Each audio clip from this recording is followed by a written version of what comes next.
Alrighty, let's give this a go. Can you folks hear me?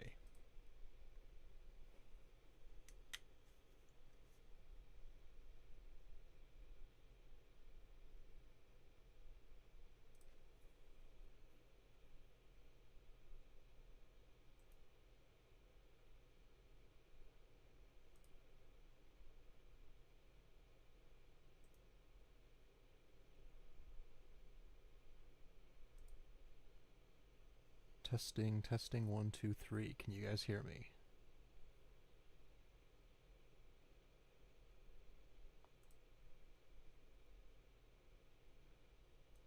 Alright, let's try raising that up.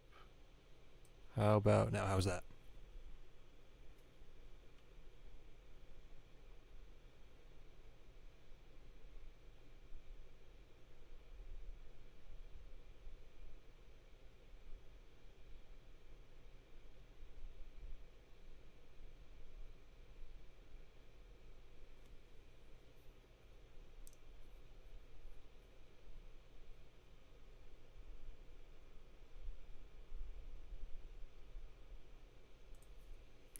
Yeah, like the title says, first time streaming, so we'll see how this goes. Let me know if there's any problems with audio or the like, and hey, we'll stumble through this.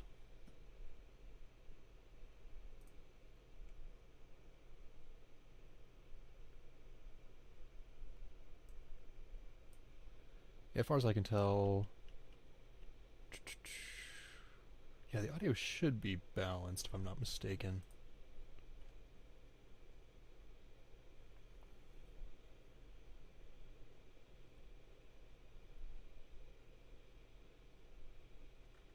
Alrighty, yeah, let's see what we've got going on. So yeah, like I said, plan right now is kind of just to edit, keep working on this AMA video. This AMA video. But yeah, hey, we'll hang out, we'll chill. If you guys have any questions, open to whatever. We'll make this we'll try to make it an enjoyable Saturday evening.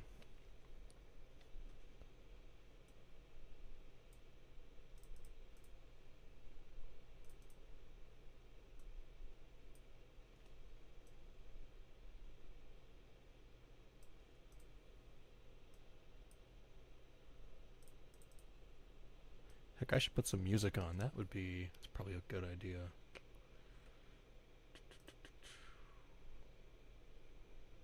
Get some Infinity Wade soundtrack or something going.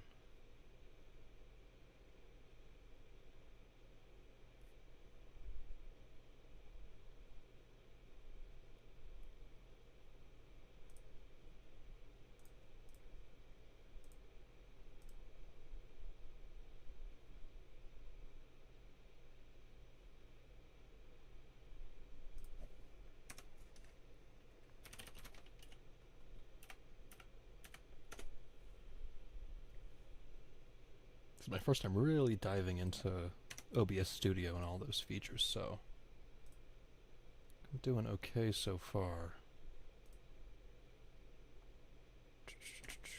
Alright, Windows Media Player.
you too, Civic? Yeah, that's what Careless said. Might be a problem on my end, unless... Was the audio mono left for you, Sauron?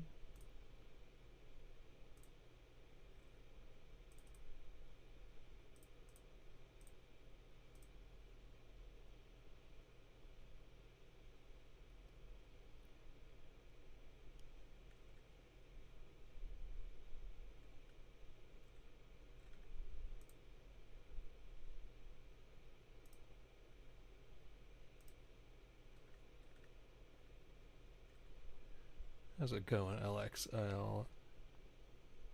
Okay, yeah, let me see what I've got going on here. So Sauron is the only one hearing it right.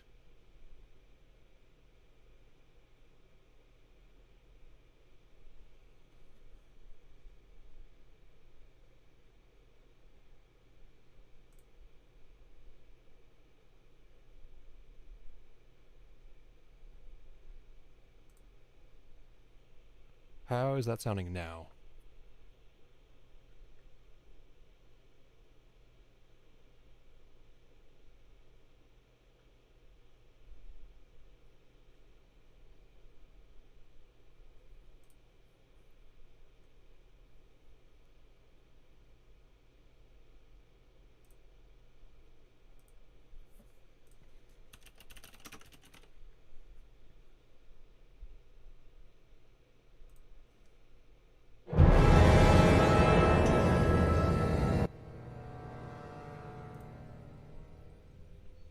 We good now? Okay. Yeah, again, let me know if we have any audio issues, and yeah, we'll try and figure that out. Good. I think I found the right setting, and that has fixed itself. Can you guys hear the music? Actually, no, you guys can't. Let me fix that.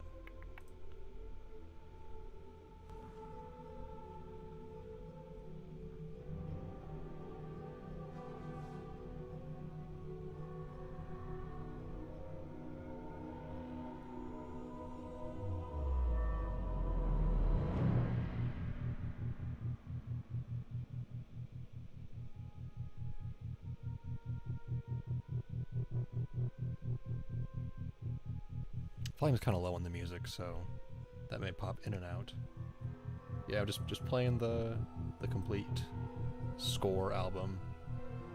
Just for now. Got limited hard drive space, so I don't have all of my. Yeah, sorry. I did not account for that volume blast right there.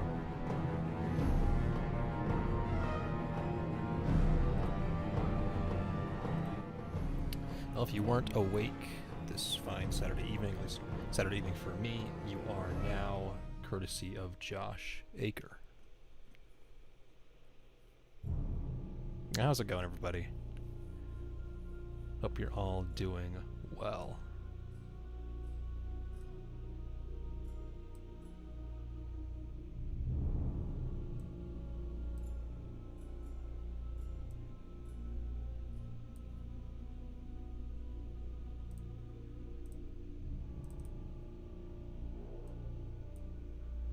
Yeah, same here, LX. Just using Spotify for right now, since that's honestly what kind of works best with this OBS setup I'm using. But I do have, I think it's the .FLAC for the complete score. But again, limited disk space, so I don't have like the entire archive downloaded at all times. It's all on OneDrive, which works pretty dang well. Not a bad service.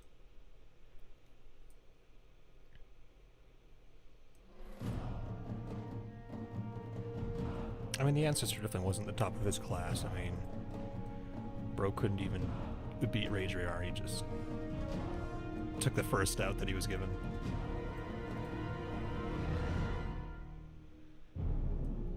Yeah, Kami, this is the September 2014 AMA video. I'm working on this thing that I have had, like, in some form for ages. So back in the forum days, I was kind of a lurker, didn't really post much. But I found a couple of posts that summarize the AMA, just some bullet points, simple summaries. I copy and pasted those into like an email or a Word doc or something, and then completely forgot about them. And so years pass, and I look back at some of the documents I've saved, and kaboom, here's this long lost AMA, or at least pieces of it. I'm like, oh dang, I gotta share this with the community. Which started the quest to make it into a video, and then that has gone through multiple different phases. Starting from just a basic, oh, you know, I'll read the whole thing, to, oh, we'll do TTS, and I'll read the answers, to, you know, it'd be cool, let's have community members read the answer, or read the questions, and I'll read the answers, to kind of what I have right now, which I'm gonna leave the details a surprise, because I'm pretty excited to show you guys the final product, once I get it all together, of course. It's been taking so long, unfortunately.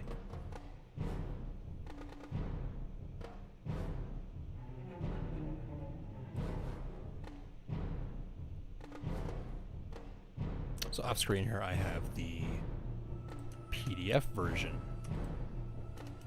of the AMA, where I copy paste answers and questions from. And that will also be available once the video goes up, something you guys can save for your personal records, refer to more easily, because I know I really hate having to go to a podcast video or one of the lower explored videos to try and find some piece of information I'm looking for, and it's nice to have a written record of those videos, a transcript that's searchable. Not to mention I'll have some commentary notes from myself.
It is not. The background changes depending on the segment of the video we're looking at. So for example, it starts with, it's organized into the same categories of questions that the original post that I saved had. So we start off with the Deathless, moving on to Worker of Secrets questions, to Ausar, to Radriar, Issa, Tell, and then should be all Rith questions, and then so on and so forth through the Collector, other things. And these should just have a basic, like, rolling smoke effect, just to try and spice things up. Again, I'm not gonna stoop to the level of Subway Surfers gameplay in the background or anything, really. So just kind of basic. I don't know.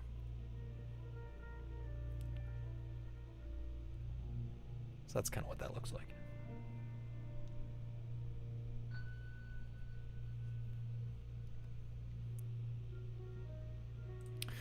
Yeah, maybe that'll be a temporary thing. I don't know. That's so much decided. This is going to be a long video. That's the thing. So that's it's hard to say what I really will end up deciding on. This will all get kind of compressed as I continue editing, but I figure this is going to be like a 45, 50-minute video. Maybe a little bit less, give or take. Yeah, long video, that's for sure. That's even having cut out the second part of the PDF, which would have added another, I don't know, 5 to 10 minutes. So I'm just keeping it to the most easily accessible stuff. So the Q&A portion, where community questions are answered by DM.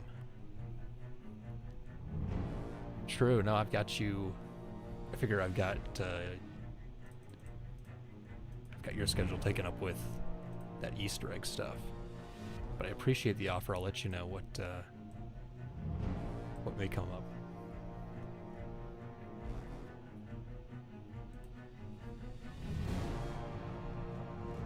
I think of this as your preview of some of the questions and answers. I don't know, maybe there's some real bombshells in here.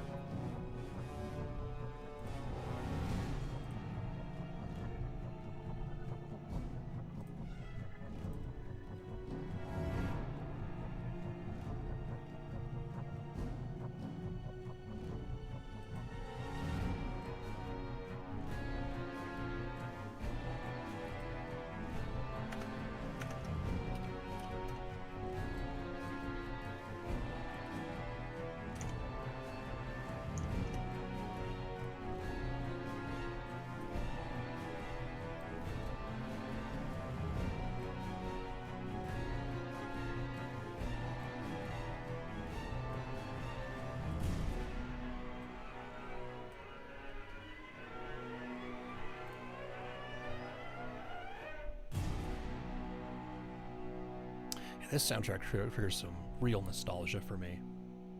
I may not have played the games like immediately when they came out, but definitely one of those early memories for me. Super nostalgic.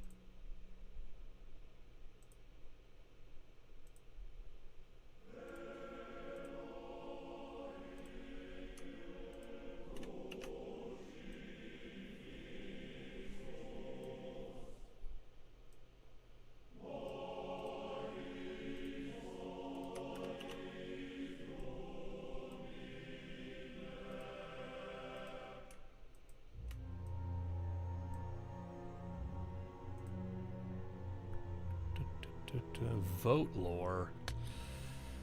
Man, that's just the history of the United States.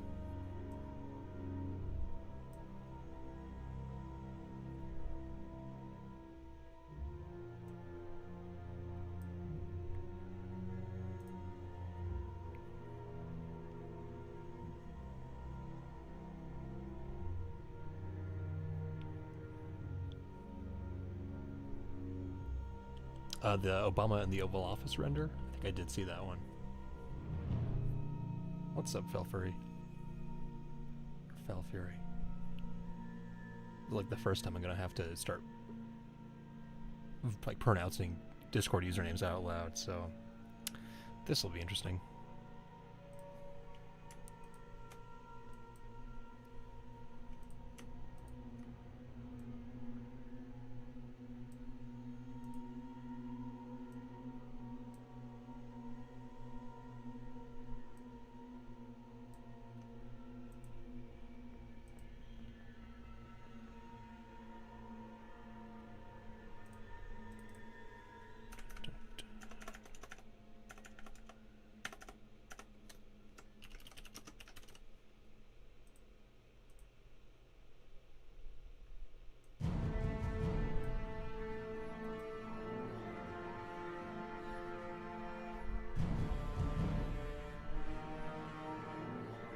What happened with that, Kami?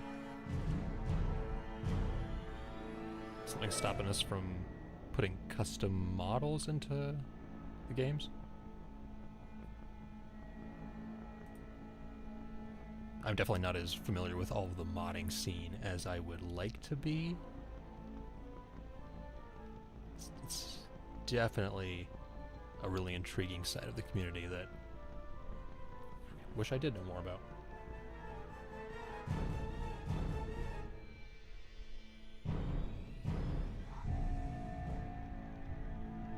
Always eager to see any renders you've got. Some great stuff.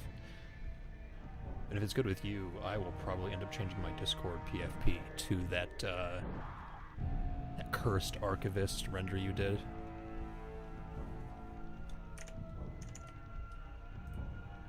Gotta get spooky for the spooky month, you know, come October.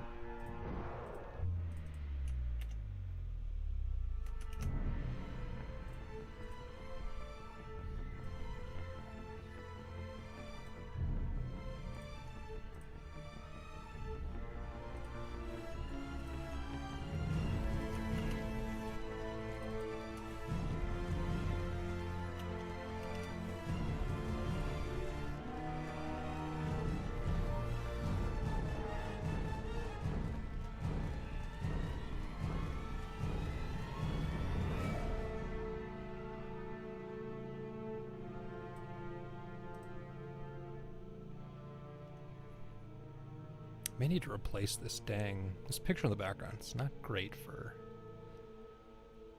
text on it, since most of it's gonna be just blank.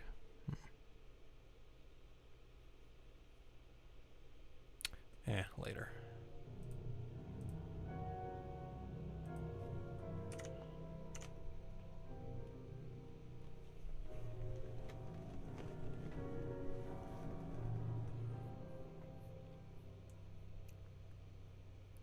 Removed from IB2. Huh.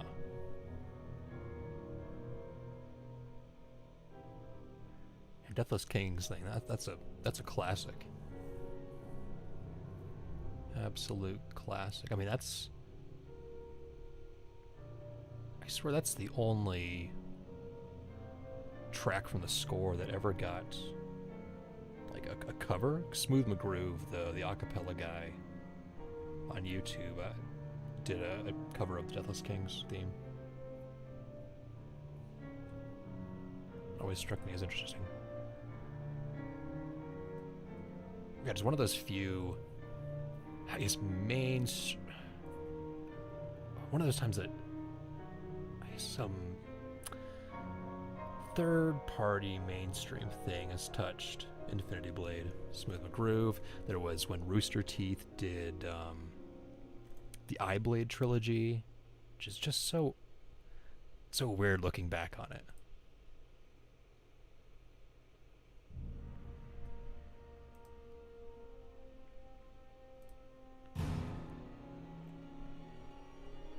Yeah, no, that render is cursed. Yeah, it just reminds me of oh geez, the second one. That's even that's even worse. Dang. Yeah, they remind me of the Obama mask from Payday 2.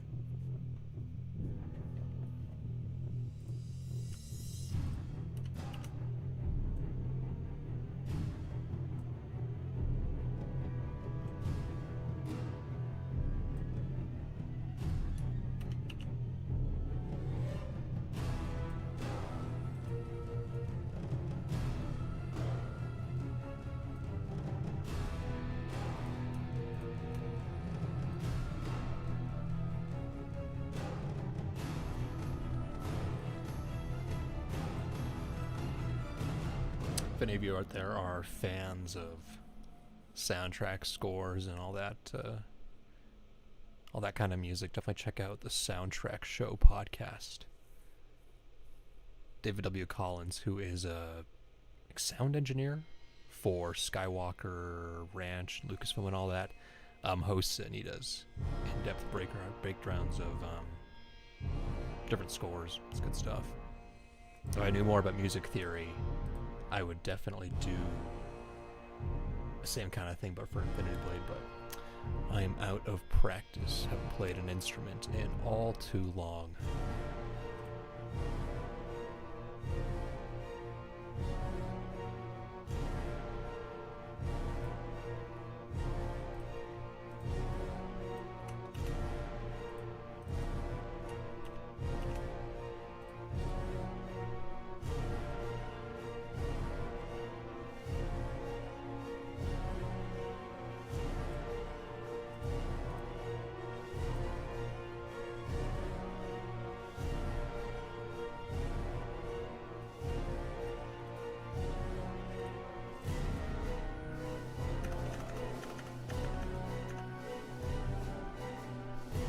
This song goes hard, without a doubt.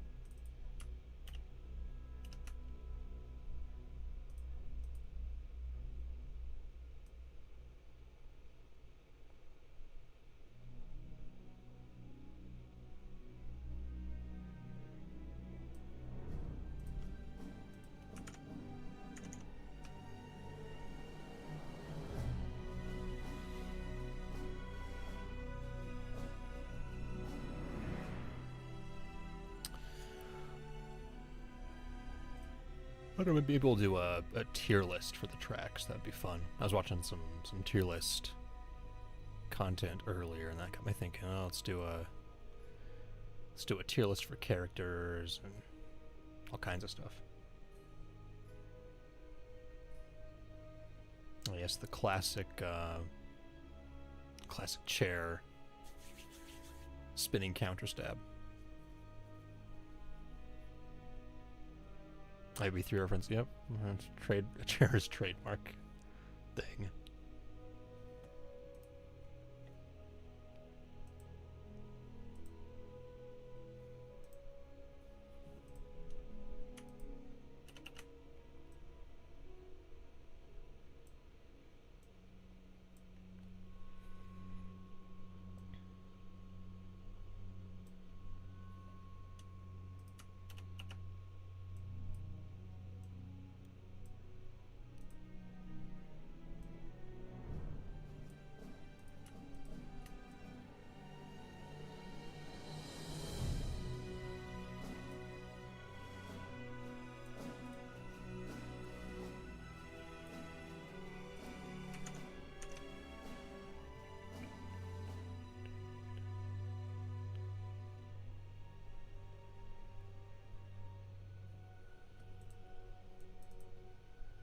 Oh, what's so great about Gortol?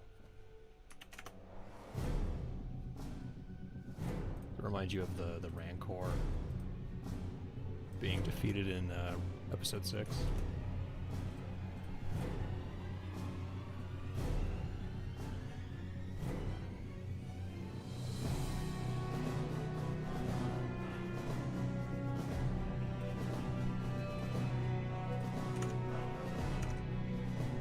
Yeah, given the time,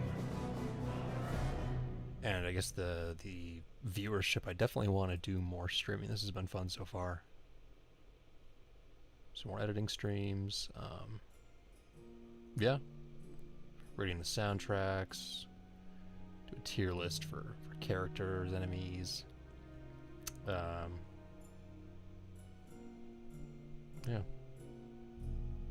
Is your dog? Well, when Gortol got a backstory in Redemption.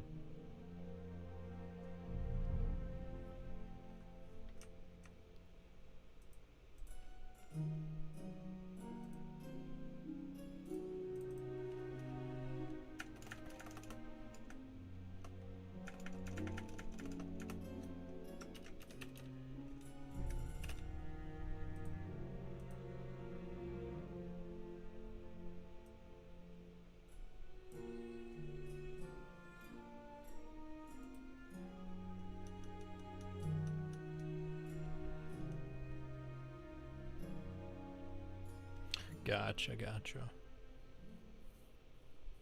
You know, keep up the work, get better at rendering and all that. Practice makes perfect. Yeah, Elysium is definitely one of those really intriguing characters.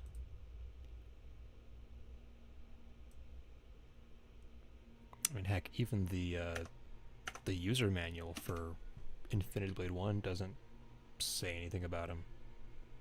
Because that was made for the base game, and then version 1.2, which was Deathless Kings, came out later. We've got nothing.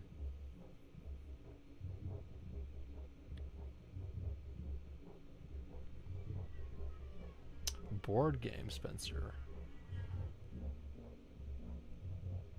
Interest? I think people would be interested in just about anything Infinity Blade, especially if it was official. I mean, I have notes written down somewhere about an Infinity Blade board game.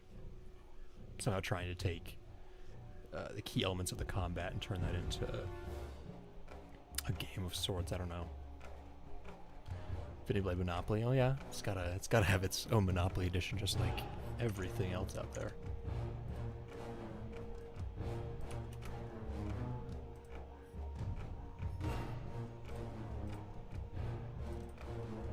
Fortnite Monopoly is a thing, right?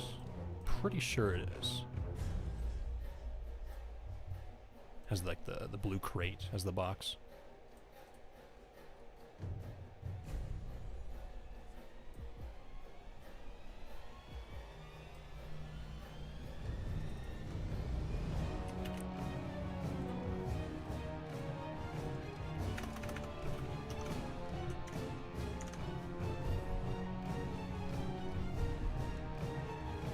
Yeah, I don't know, Spencer. As far as the rights go, I mean, they renewed the trademarks on that, so they're doing that bare minimum of upkeep on their rights holding of Infinity Blade. So that's at least encouraging, and they haven't like let it die. They haven't killed the social media for Shadow Complex or Infinity Blade or anything like they did with Spy Jinx. So it's still there. Hard to say for what's going on behind the scenes. When the complete score dropped,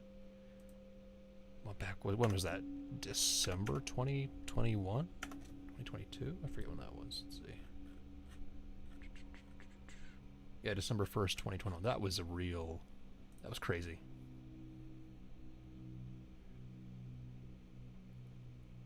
Infinity Blade coloring book, yeah, that's a thing. That is a thing. I've got it on the bookshelf behind me. My plan is to take that to a scanner, turn that into a PDF, and upload it for everybody to see. Infinity Blade cookbook. I mean, Halo got a cookbook, so I don't see why you couldn't bring somebody in to make up some nice recipes. And so what would it have in it? Of course, you got to have the everberry pie, fenwheat soup,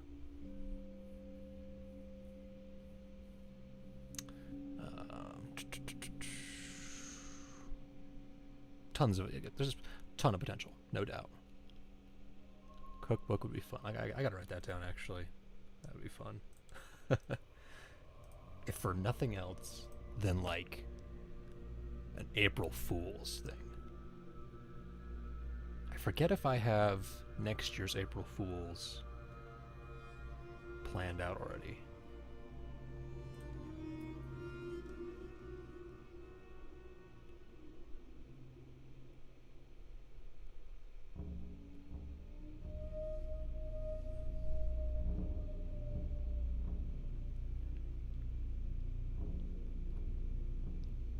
I mean, the events that would happen in Infinity Blade 4 are definitely a thing. I mean, whatever the lore Bible says happened. But I really doubt that Chair ever seriously considered making IB4 to the point of putting any big resources into that. I mean, I'm sure the team was like, okay, we've had 4 years at that point of strictly Infinity Blade. They had put Shadow Complex 2 on pause to do Infinity Blade.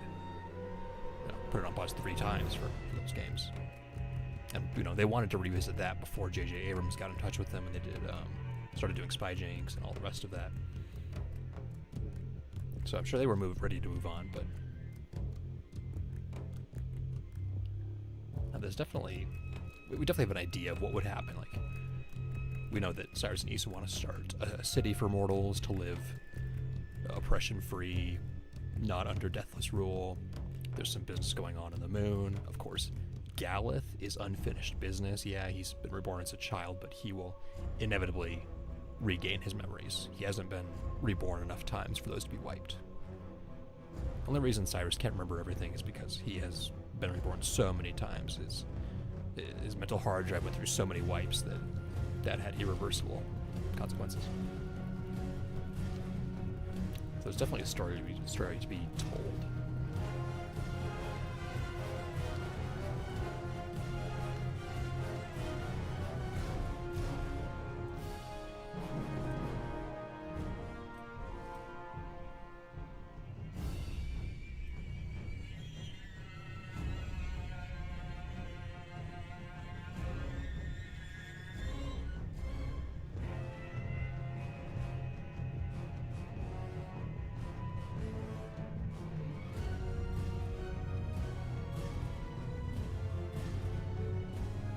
Stuck trying to figure out the best spacing for these big blocks of text.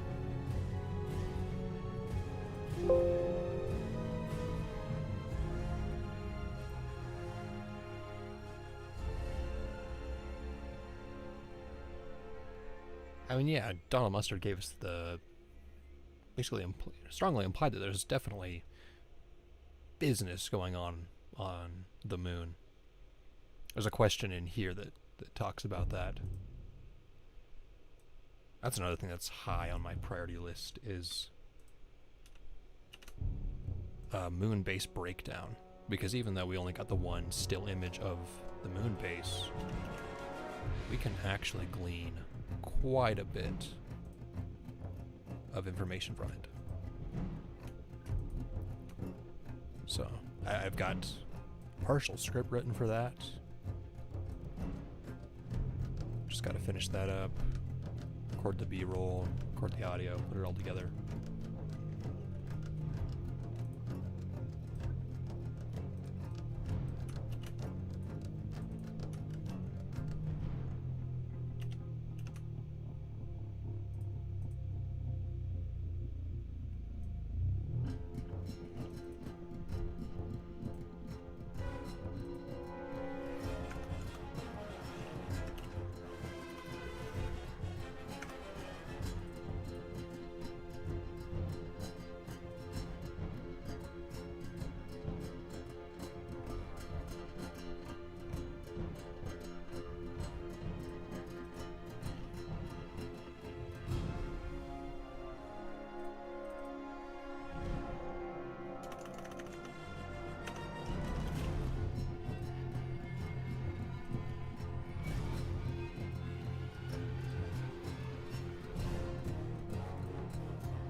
This is probably my favorite combat track from Infinity Blade 2.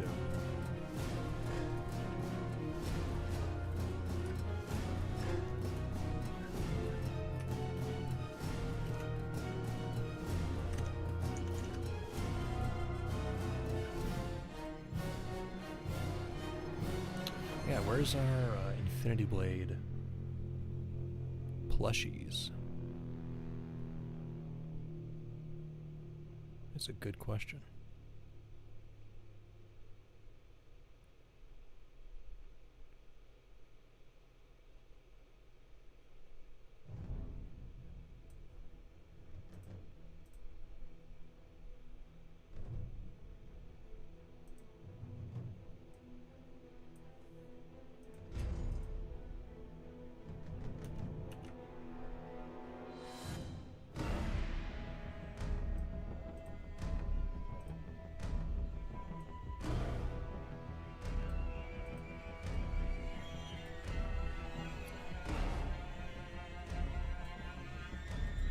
Approaching the end of this section. As much as I like writing and researching videos, finally getting them out, editing is tedious. Let's check out this render. Oh boy, what did you do to Gortoel?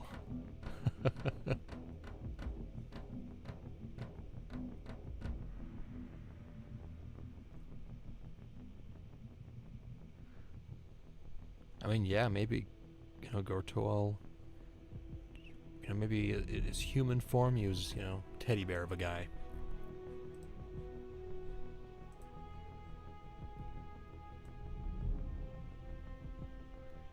He assumed his true form when Kel gave him the opportunity.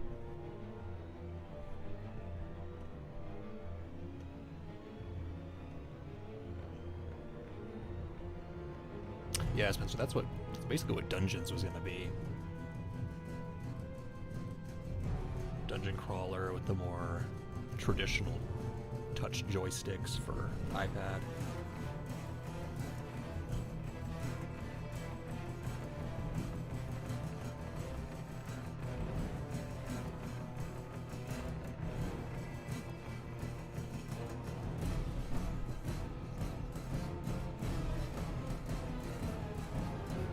That's the thing. Chair as its own isn't so much its own separate entity anymore. Of course, it's always been part of, or has, for the majority of its existence, been a part of Epic, but, where Donald Mustard used to head up the studio alongside his brother, and there was a community manager, and all of that's basically all gone. Of course, Donald Mustard isn't directly at the head of Chair anymore. Brad Cummings, who was the community manager, no longer works for Chair. He jumped over to another company, and I think he works for Wizards of the Coast right now for like Magic the Gathering content. I forget. He's basically moved on. So I do have people I could reach out to. Flack, who has been the Epic Games general community manager, is still at Epic as far as I know, and I've talked to her before.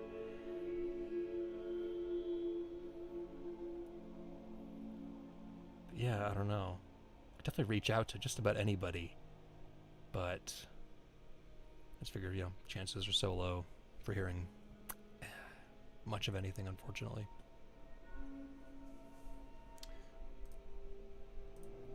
This has been going pretty quick. Yeah, 47 minutes. How about that?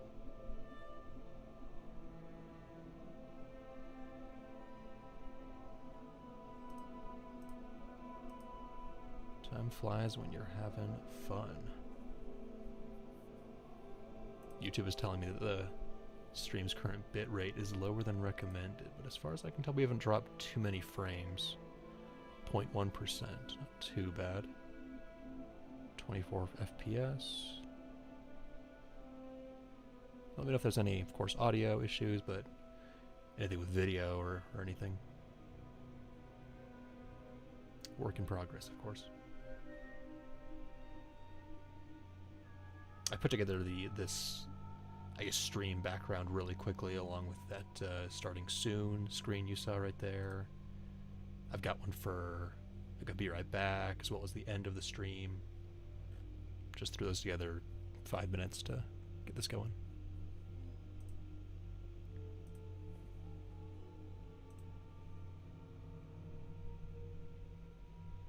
Suffice to say, I've been watching maybe a bit too much of other people's content and not enough of my own, or making my own.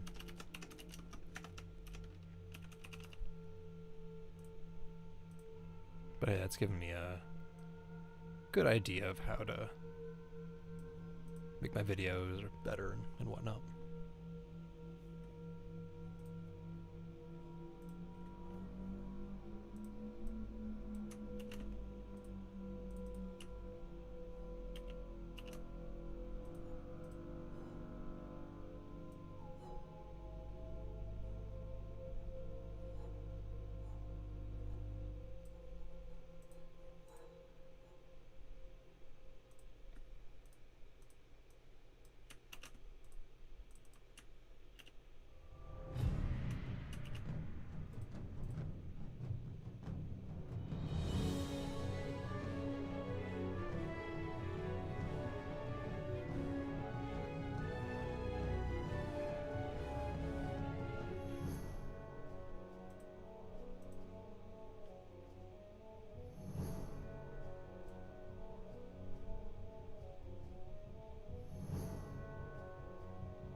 mean, hey, well, if you put something together, you know, I'll find a way to use it. I'm always grateful for anything the community does, especially anything anybody does for me.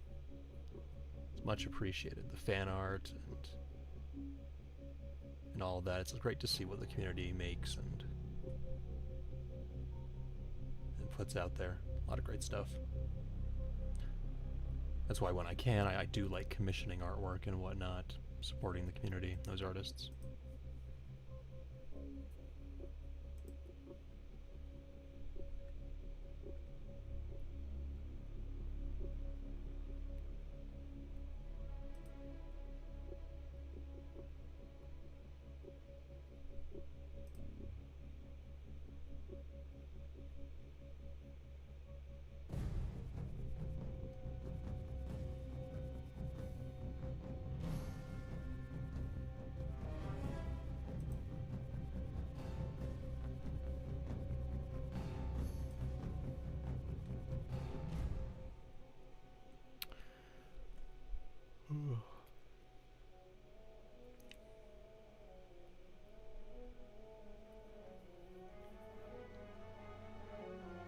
It's definitely cool to see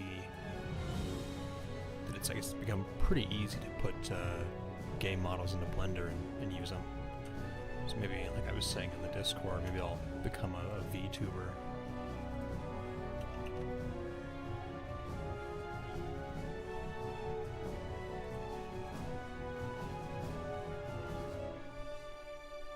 Gotta put something in the corner of the video. Profile picture.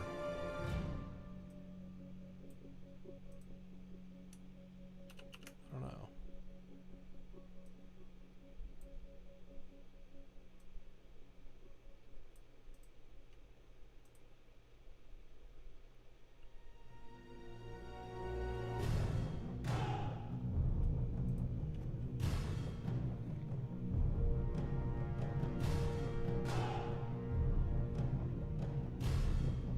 I wonder if Josh Aker did all of the vocals for every single track. I wouldn't be surprised. We know he did it for the one track, Ascending. So he talks about that in the making the music video.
How's it going, Mohawk?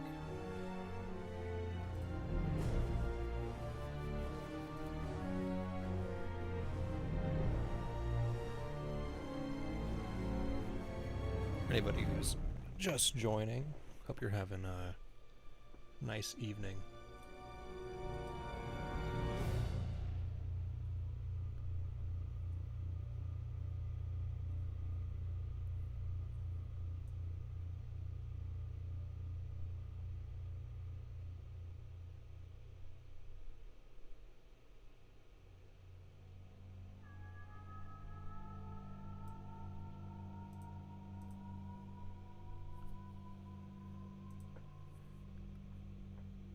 Yeah, this is just a chill editing stream, hang out.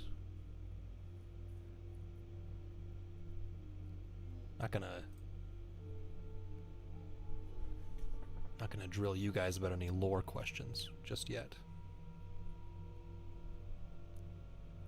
You want a lore quiz? Go take the lore quiz. Someday. Maybe someday I'll get around to making another version for those of you who want to retake and improve your scores. What's up, IBS? Welcome to the first time stream. Just yet. Surprise pop quiz later. That wouldn't be a surprise though.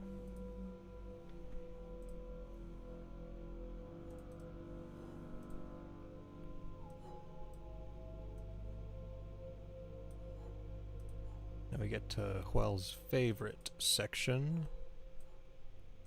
The, like, single question. It's 2 questions? A couple of questions about Gortoal. Just gonna move all of this down.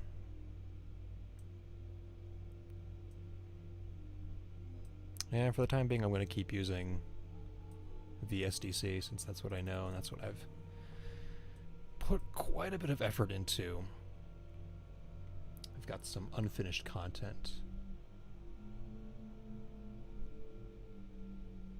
yet to be finished editing and uploaded. Yeah, we get, what is this, 1 question about Gortoal? Yeah, just 1, fortunately. But hey, it's 1.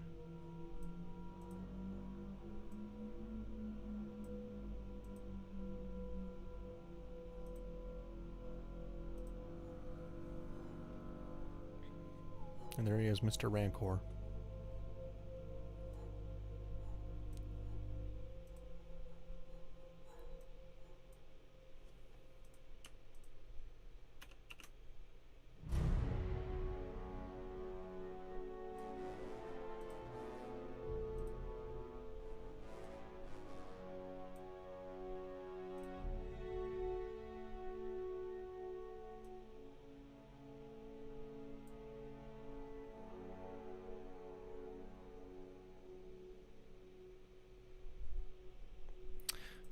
Gortoal versus Bog Giant. I mean, if we're incorporating, or rather, if we are considering the Bog Giant, like overall, like both of his forms, then he has like 2 rear ends. To be fair, right? So he's definitely winning. No doubt about that. Hey, but he's got 2. That makes up for it.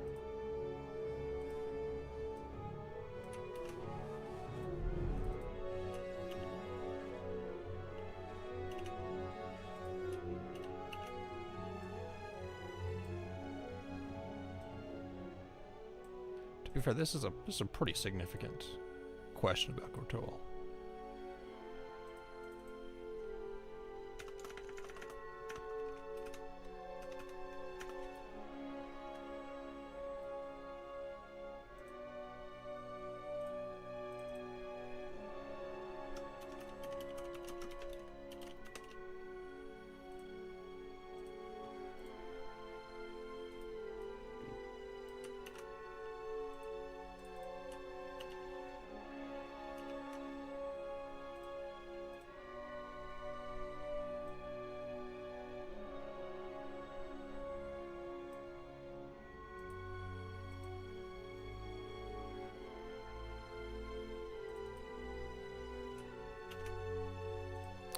Paying attention, I got the wrong font size on all these. One of these at 72, dang. I gotta go back and change all of these.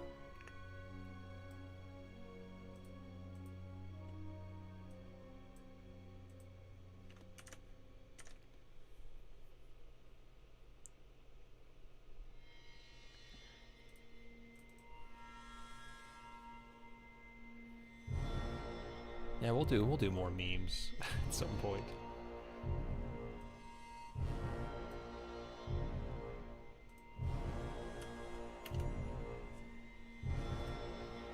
Here's Radriar, they'll be coming for you reprise. I don't know.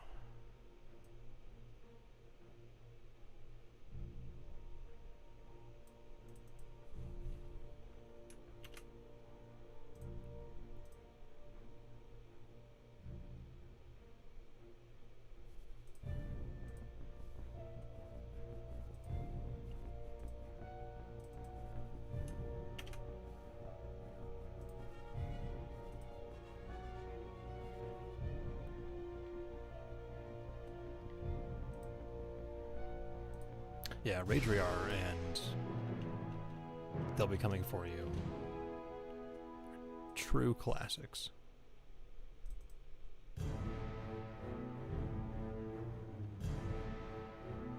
Best OST? I don't know. I really do like some of what Josh Aker did in the third game. Like, I Believe in Redemption, 6-minute song, all great throughout. It's definitely more. It feels like it has a higher production value to me. Just the end of I Believe in Redemption just hits super hard. But you definitely know best Civic, so I will defer to your comments on the music.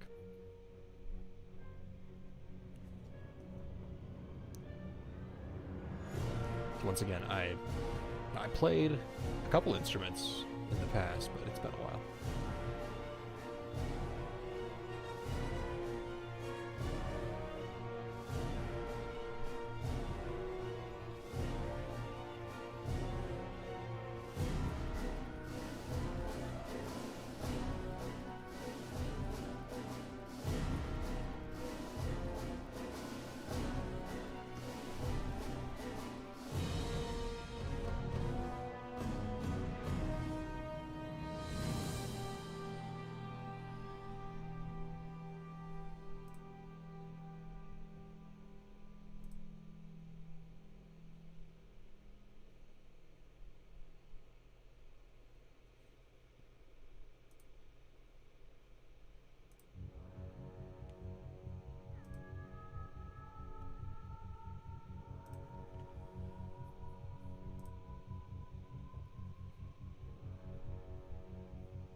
Yeah, Josh Aker has truly done some great work.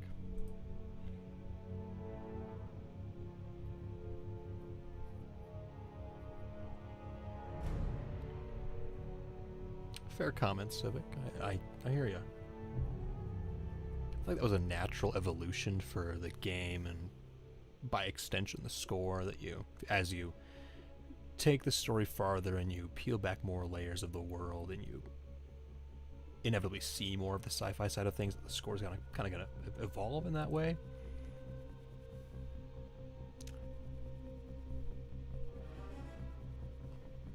But yeah, I can see how that could be detrimental. Letting a little bit too much of that, because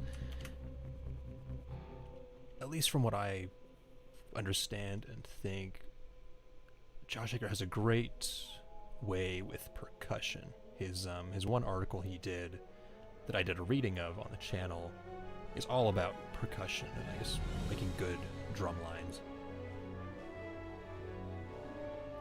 So yeah, I can definitely see how the first two game soundtracks kind of support that a little better.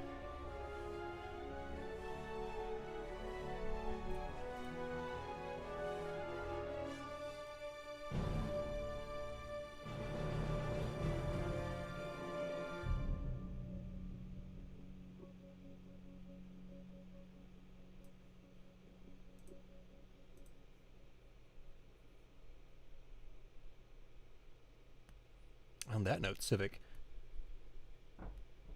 today is the original Shadow Complex's birthday, and so I had scheduled my upload of the Shadow Complex soundtrack for today. I don't know if you listened to any of Josh Aker's other work. I'd be interested to hear your thoughts on the Shadow Complex soundtrack.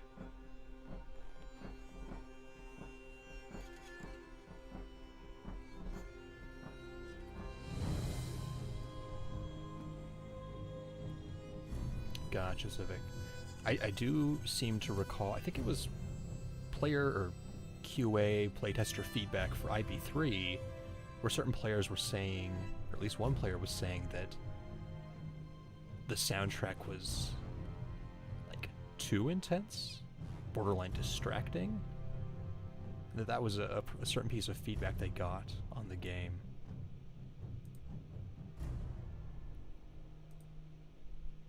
So that kind of supports your analysis there.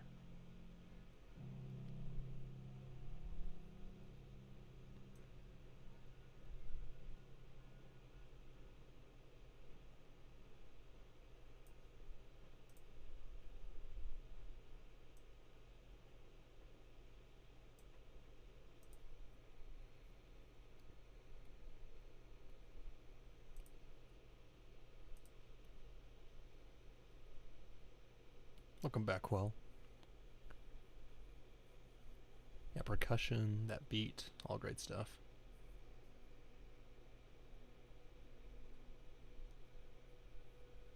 His music definitely does a great job at setting a tempo for the battle, getting the energy up. We're doing good. Just talking a little bit more about the music.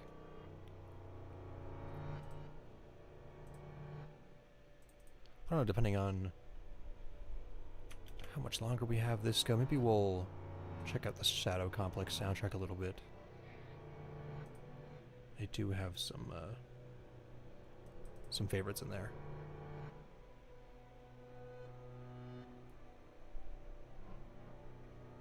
I personally enjoy the Shadow Complex soundtrack. Good game. I need to play it again, to be honest. I bought Undertow, and I just haven't played it yet. I need to listen to that soundtrack as well. That's definitely going to be one of those things I look to do to, like, fill gaps in content. Because now that I have most of the Epic Games podcast uploaded, it'd be nice to get some other things I can create and schedule. So, Shadow Complex soundtrack. I have the Battle Breakers soundtrack I will probably put together and upload. If I can get the Spy Jinx soundtrack, I'll do that. Undertow and so on.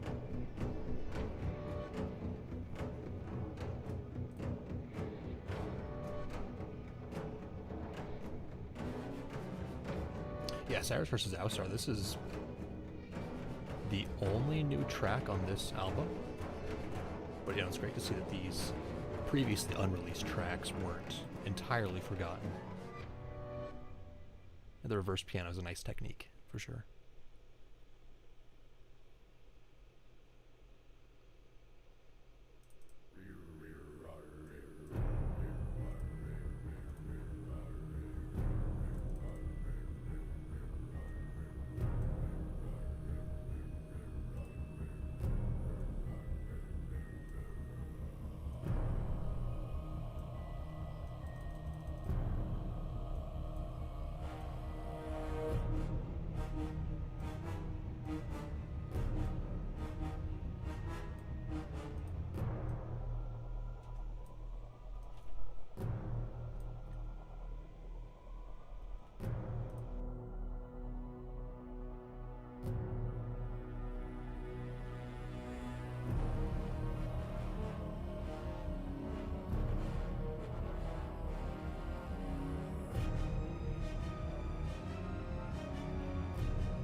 Welcome in, Trench Officer.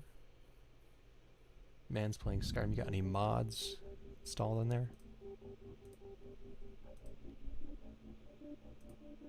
Or are we getting it Skyrim? Gotta have mods.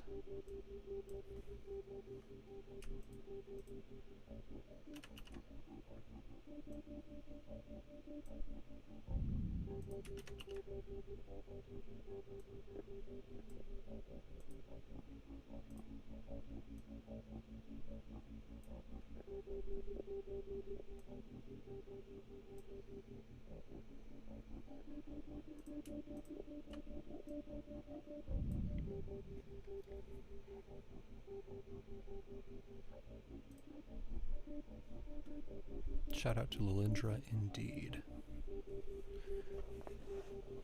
Rest in peace.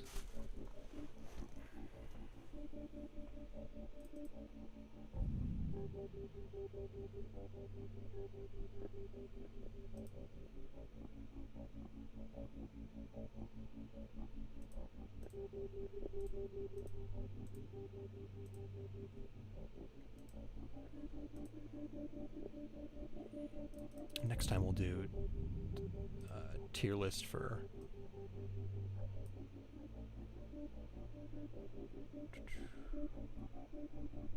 Deathless or something.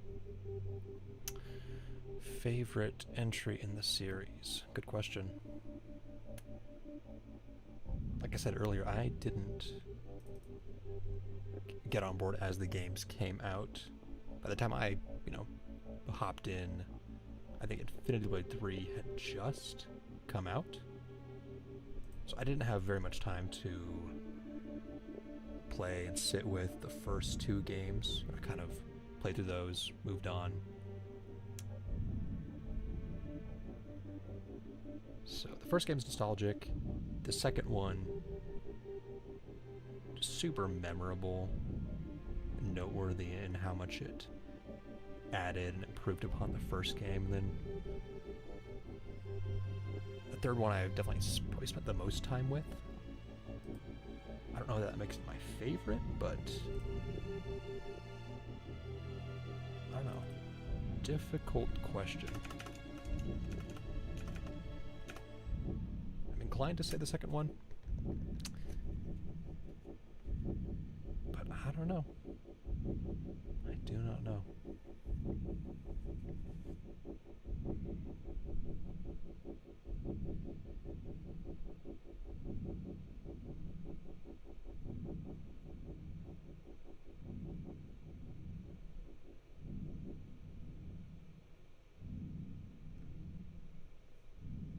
Thanks for stopping by, JWWWUN. Yeah, this has been fun.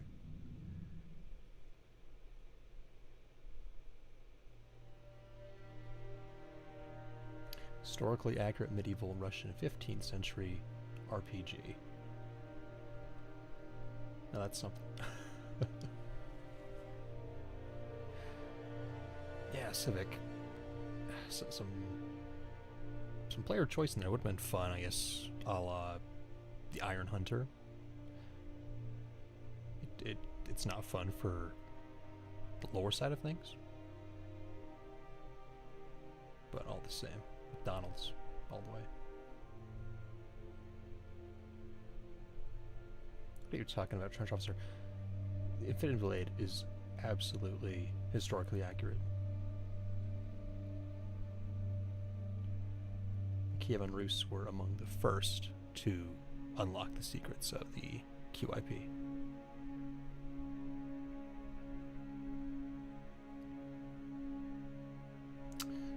And do you think Lilindra is a McDonald's type of gal, or something else? Is she a Wendy's enjoyer? Jack in the Box? In-N-Out? I mean, they don't have In-N-Out in Europe, the Mediterranean, so...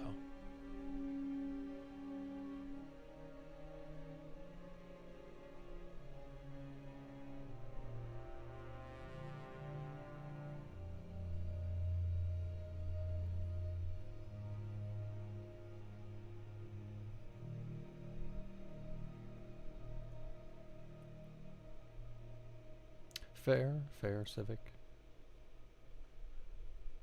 Yeah, plot. I can't blame you on the plot issues.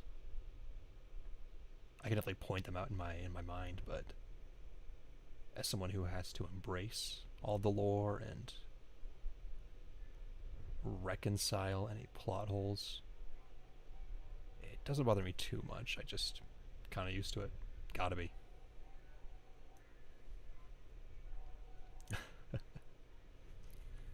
Sadie, best waifu. No, we're gonna, future stream content. We'll rank score tracks. We will rank characters, and we'll do waifu tier list. You already know who's going on top.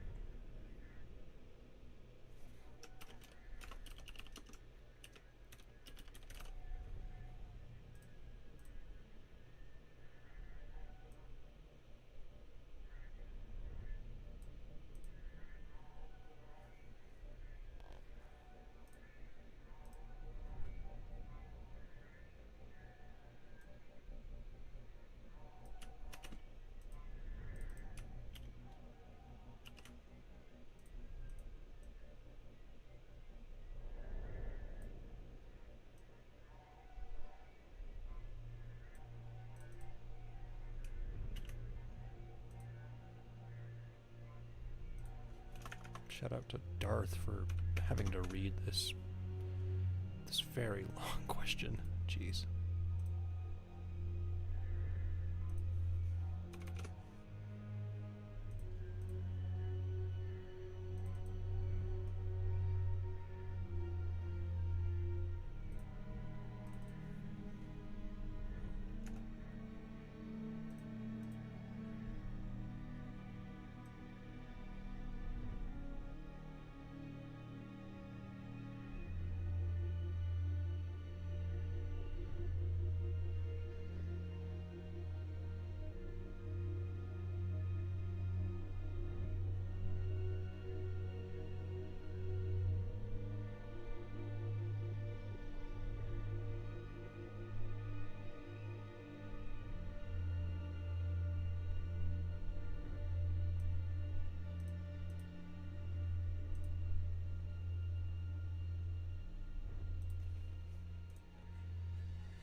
Yeah, this has been fun. We'll see about streaming some more.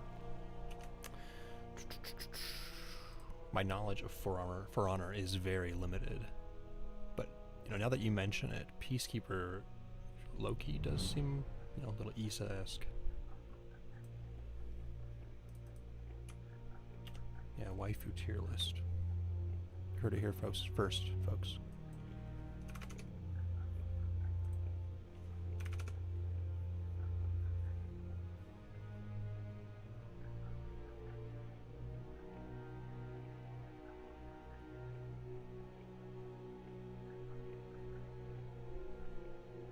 Fair criticism, Civic. Again, I'm so disconnected from the lore on like a critical level.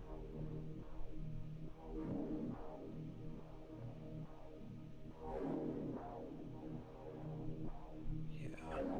Any thoughts I had about the story and how it evolved? I don't know, they're gone.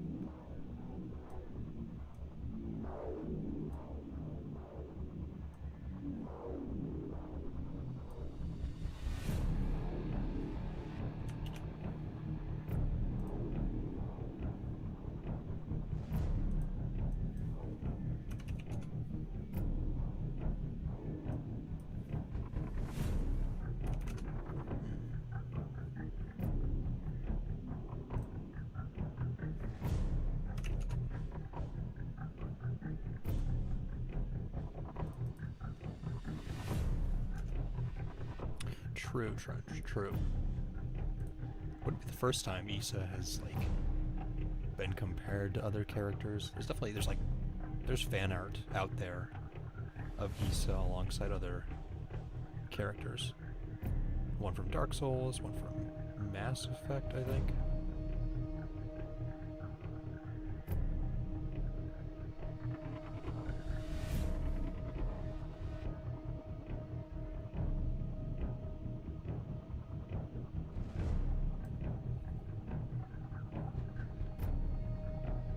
Yeah, we'll get there, Kami. We'll work out the details for the tier list when that time comes.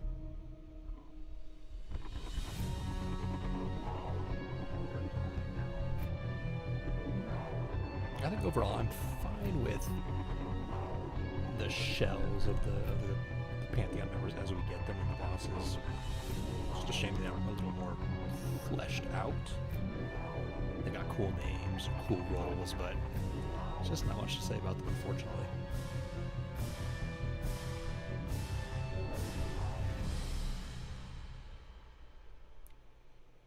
Yeah, I do like the Collector as an addition. Mustard talks about it in here, how it's, what with the esoteric death list that they thought would be fun to add. I think it's definitely a good idea. Immortality affects people differently.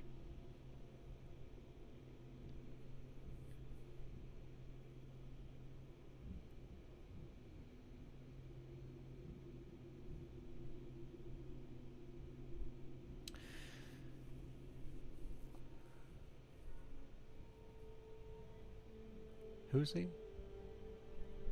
The collector. The collector is him. That's right.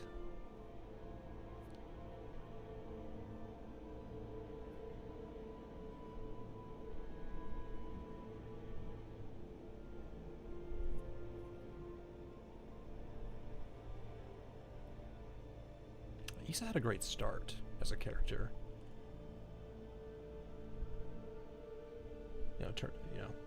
Framing her as the knowledgeable mortal, the foreigner. A great setup for a character, but then they kind of dropped the foreigner side of things in the games, turn her into the love interest. Kind of a cliche direction.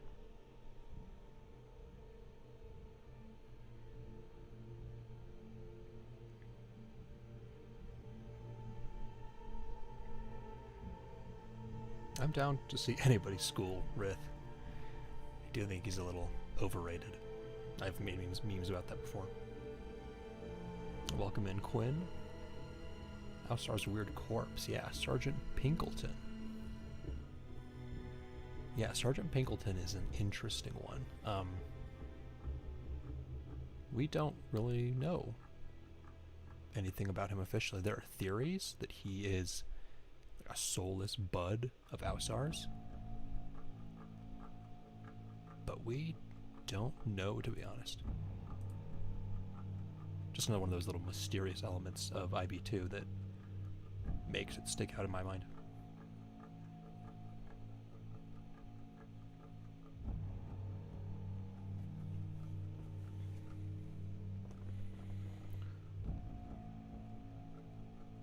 Collector versus Archivist. I mean, Archivist is like me. He's an academic student. I mean, the man could cast magic, he could fight, but I'm sure his heart is truly in his work.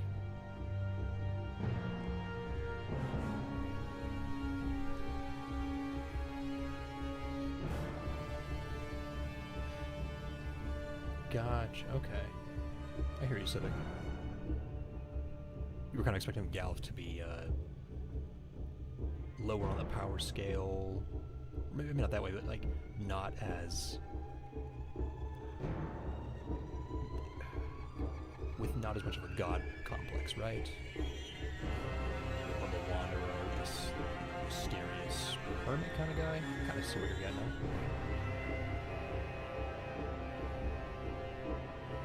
Same page, trench officer. Yeah, Sergeant Pinkleton. At the end of the Art of an Infinity Blade video, art director Adam Ford, it was like an outtake of him talking about Sergeant Pinkleton. And he talks about how they're often internally referring to characters by their nicknames. Like, as you'll see in the game files, characters and weapons and all the items have nicknames based on like what they're inspired by or just shorthand. And Sergeant Pinkleton is the internal name for Dark Fiend. I don't know why they named him that, but they did.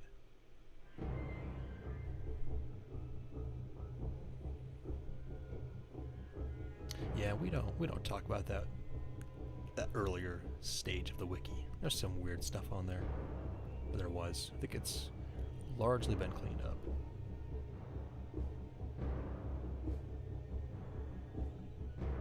Bioweapon, interesting idea.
Gotcha. Yeah, I just think I see what you're getting at. I think there's always something to be said about his evolving feelings about the experiment. You know, it starts off as an experiment that he has his heart in. By the end of it, he's very much wanting to start things over on clean slate. Quinn, the friend who introduced me to, I think, Star Wars and Lord of the Rings, is also the friend who introduced me to Infinity Blade, so I owe that all to him. You know, I had like recently gotten my first iPod Touch, recalled a game he had showed me, and looked that up.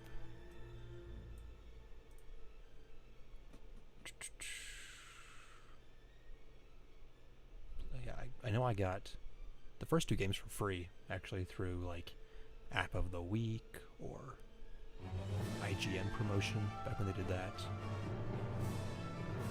Only ended up paying like $3 for the 3rd game, so $3 overall for the series.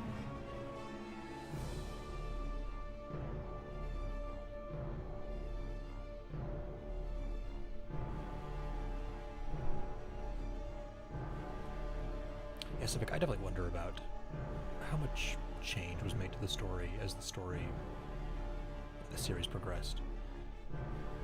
Because I see certain pieces of the early story, the first book, the first game, and I think, like, this is pretty well tied into stuff they revealed really late in the series. Other things they talk about having not figured out fully. I don't know. You see certain plot holes, and it's kind of perplexing.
Favorite armor set? Good question. I gotta think through all 3 games.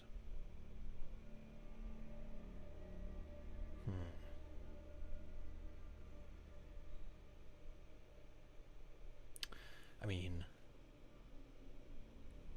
let's see. From Infinity Blade 1, Vim, the helm, comes to mind. I know I like that one. I think it was fun that they threw in the Shadow Complex armor.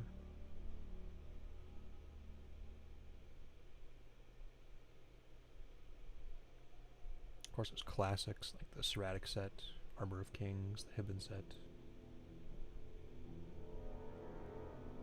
I'm really a big fan of how the... what's it called? That one set looks. I forget what it's called. Let's see.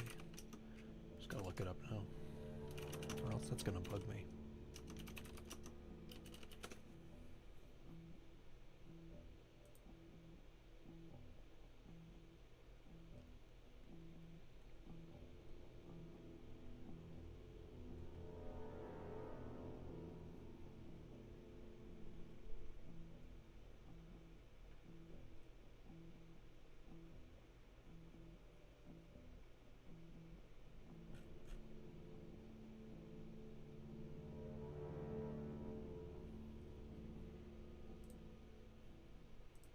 As for Issa, though, Armor of Queens, without a doubt.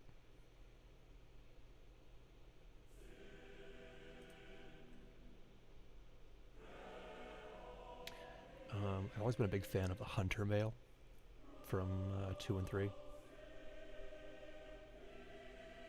Longshot Helm, always been a favorite.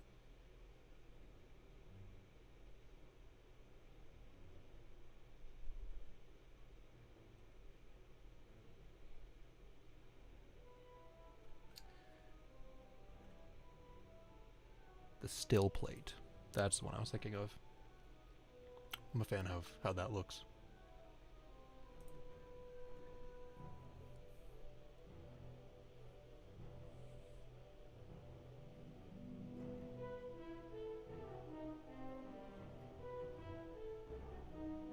I hear you, Civic. I hear you. Kind of sucks how by the time Cyrus and Rager get out of the prison in Redemption, and it's time we follow their story, that we've missed all like the really cool stuff. Like we've missed how Galeth went about setting up everything, setting up Rager's deathless or devoted turning on him, all the things he did to sow chaos, dissolving the Pantheon and whatnot. It would have been cool to see all of that happening.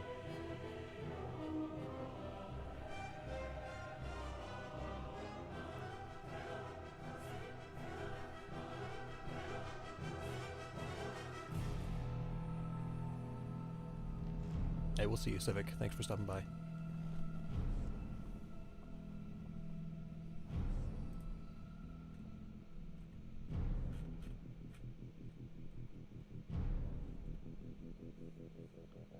Honorable mention for Issa, Dark Stripe. That's a good one.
I swear, this track that's playing right now, Bring Ruin Upon Them, is just the Observatory track without the vocals.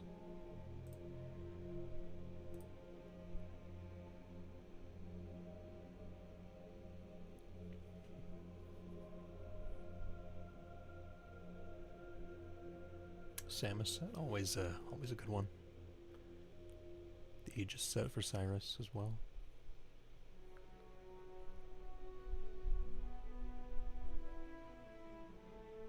Yeah, Quinn, that's what initially got me into the series back in 2013 or so. But more recently, you know, I had kind of dropped out of the community as well once the forums shut down, and Spyjinx was kind of just this nebulous thing that wasn't really happening. I didn't really do much, to be honest. And it was IBS's content that like kind of got me aware of the fact that there was still a community in some form. And at some point, I forget exactly when, I think it was around the time of Project Liberty and when the games got removed from the App Store. And especially when I think they were calling for like voice acting talent for some video project of IBS's. That's kind of when I decided, hey, I'll hop into the Discord, I'll see what's going on, and eventually realized I had something to contribute, form of like lore knowledge and whatnot. So I took up the name, and here we are.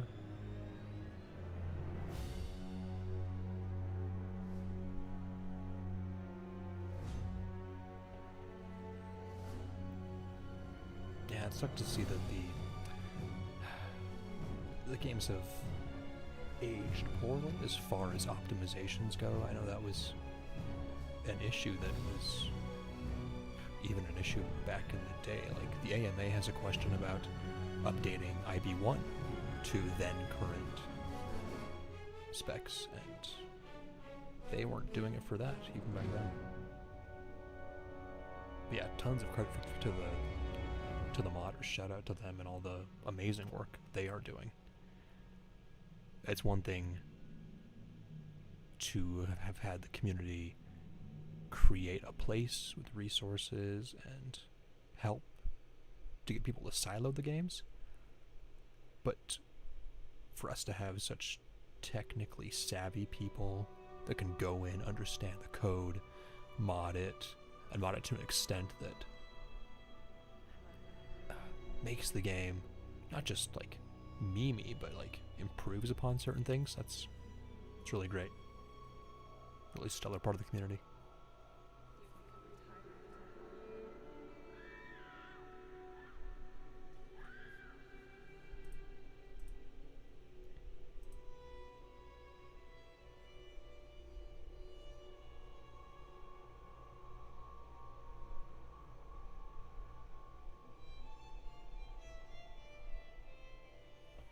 Yeah, I never did get to hit any of those higher levels, especially in the earlier games.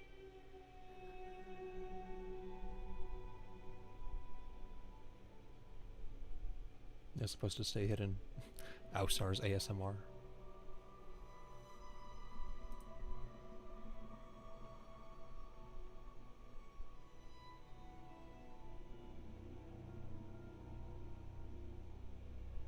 Yeah, next project, I'm gonna upload 2 hours of Ausar ASMR. It's just gonna be that first segment of supposed to be hidden, looped. That'll be a April Fool's video. That might be in somewhat poor taste.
Good question, Trench Officer.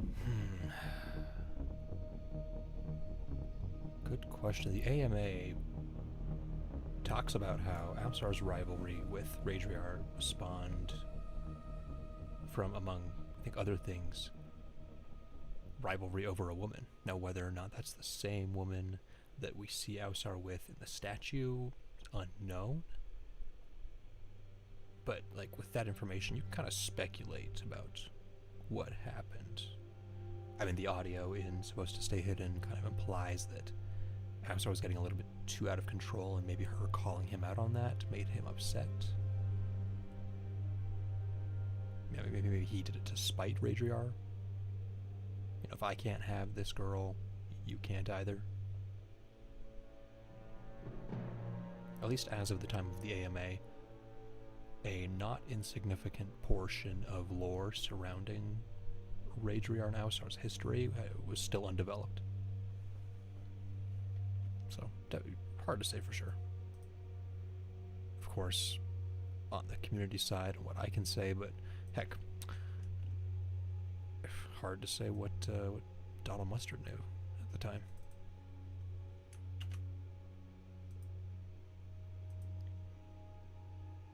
What does he remember these days about the lore?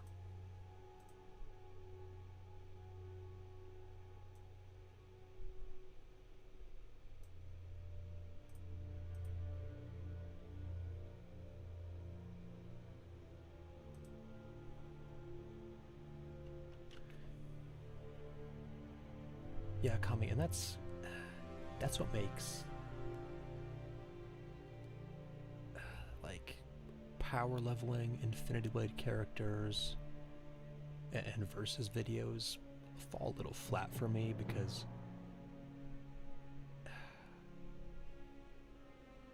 yeah, it's weird. Can't take anything at face value. I mean, Radriar dueling Ausar on the plains of Koroth. We have strong reason to believe that Ausar let Radriar win.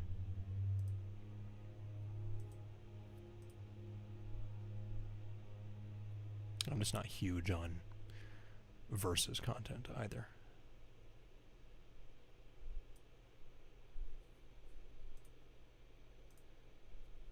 Now, Omni-Man versus the Worker, that's something else.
That's good to hear. Well, that was cool seeing that screenshot you had of the planes. Really did look like an in-game screenshot. Now, should I pronounce it Huel or Huel, like that thing I've seen advertised? I haven't seen Breaking Bad yet, unfortunately. I'll get around to that eventually.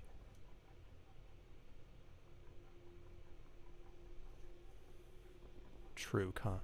I know Naisu Raisu with all of the Versus Battles wiki content they've been putting together. They describe Infinity Blade as a certain level of universe, I forget. Huel, is that right? A fuel with an H.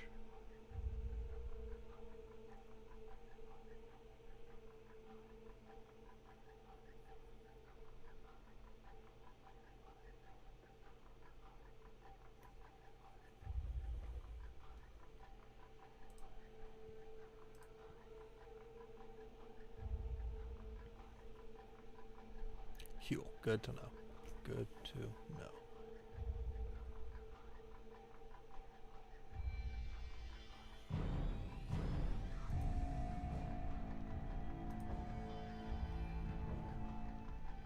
Better fuel heal.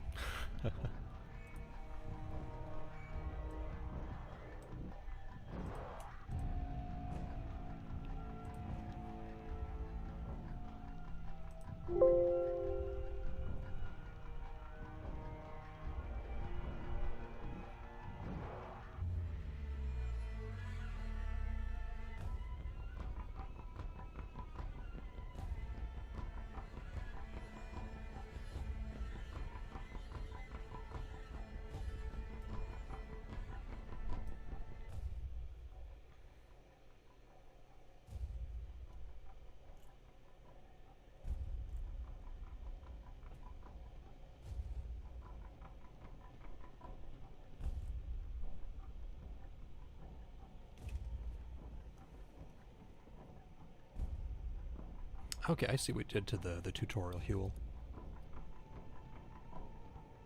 Gotcha. It'd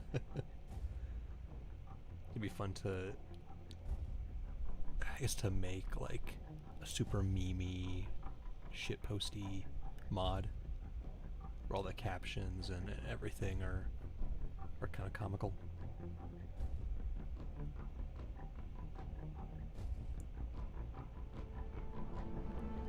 Bro, you know how to break that boy's ankle.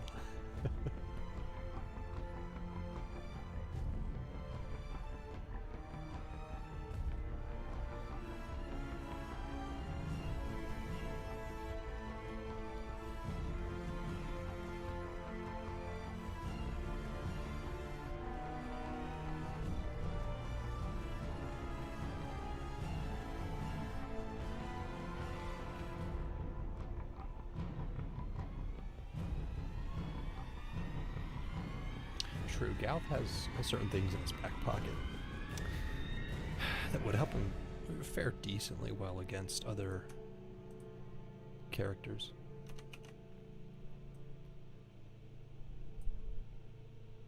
Depending on how strong his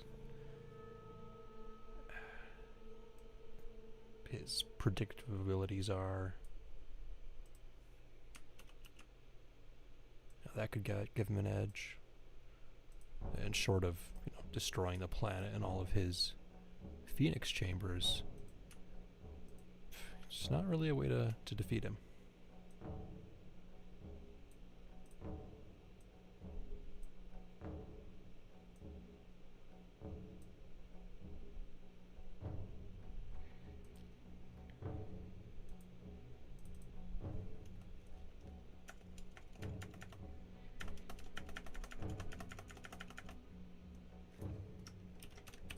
I'm guessing you guys are excited for Invincible Season 2. Which will be coming down to us relatively soon. No, I'm pretty excited.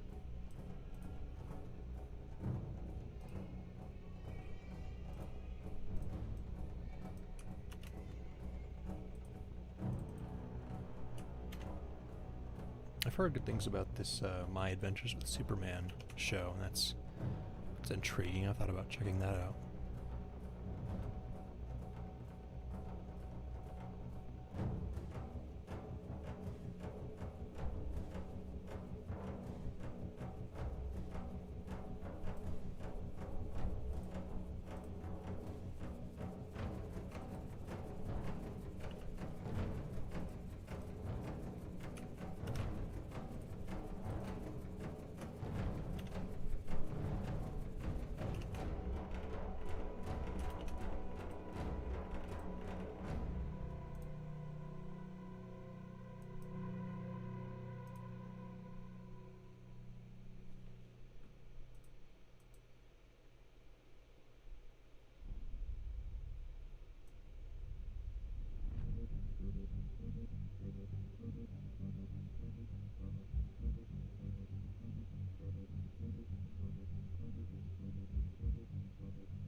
Yeah, that's what I see a lot of the online discourse about is the new Lois Lane. Glad to see that Jack Quaid is, getting a significant amount of more work. Great to see him in The Boys as always, but, again in Oppenheimer, and now he voices Superman. Good for him.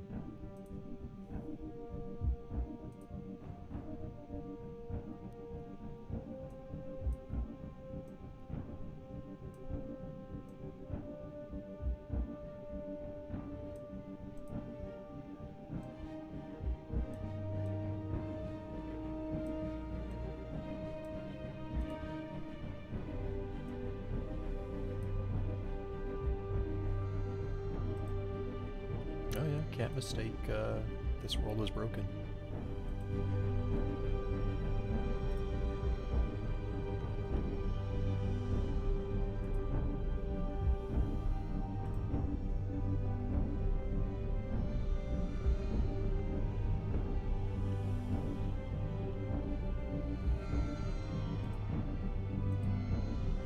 It's just an inevitability, Kami. Gotta wonder if Infinity Blade had come out later, how much thirst there would be for the female Deathless characters.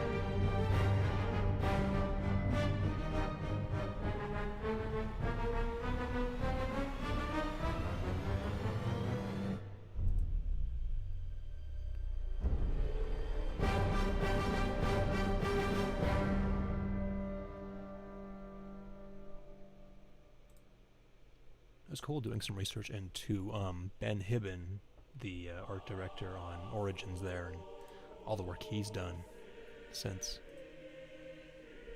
Of course, before that he did the Deathly Hallows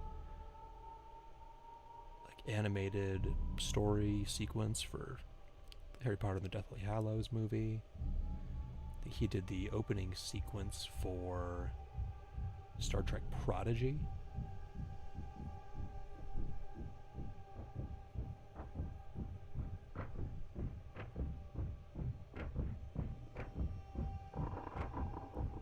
Welcome, Radriar, the Radical King.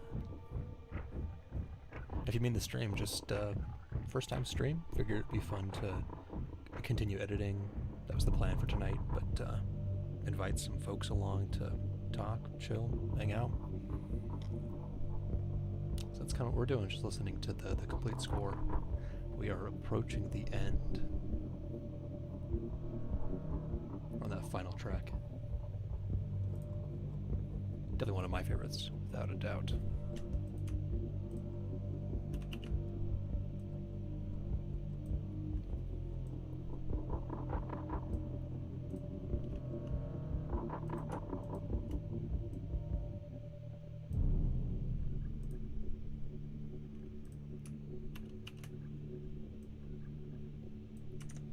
Let's see, we've been going for just about 2 hours. Almost 10 o'clock where I am. I hope you're doing well, Radriar.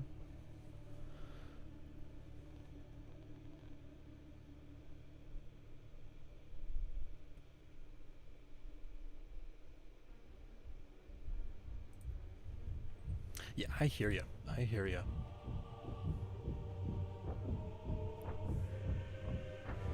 I don't know what it is, but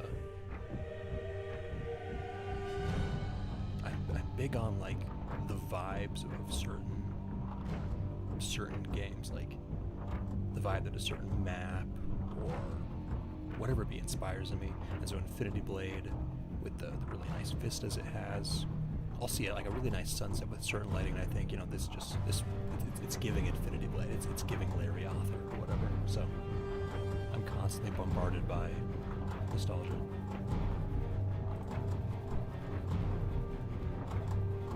I'm gonna turn up the music a little bit, just listen to this, the rest of this track, which is just great.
Ooh, just good stuff there.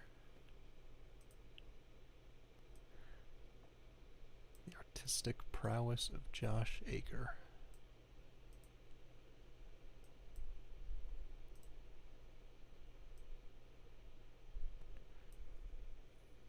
Yeah, I love that song.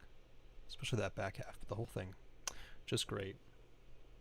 Really cinematic sounding there, kind of in stark contrast to the soundtracks for the other games and the combat tracks. Very percussionistic, loopable, and whatnot. I've got no doubt that we're going to see plenty of fan-made content. Probably not in the way of a remaster, fan remaster, since those have been historically shut down. But the modding scene, it'd be cool to see what comes of that. Officially, it's hard to say. I mean, the last official thing we got was that complete score album. That was 2021.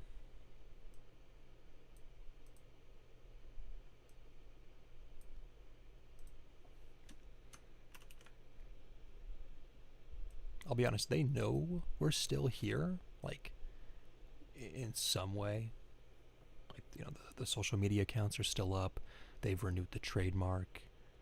I've got certain people at Epic who follow my Instagram account, so like Flack, for example, the community manager. So she's at least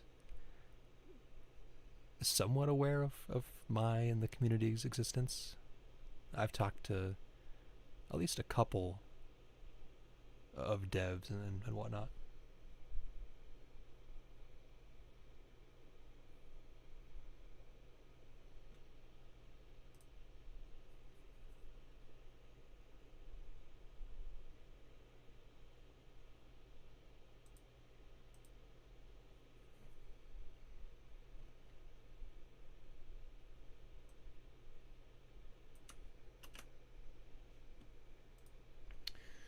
Let's see, now that we've finished off that album,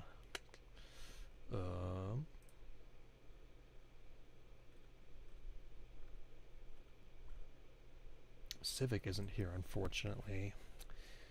We could still listen to the Shadow Complex soundtrack. It being Shadow Complex's birthday, after all. If you haven't played Shadow Complex, would strongly recommend. Should be available on all platforms.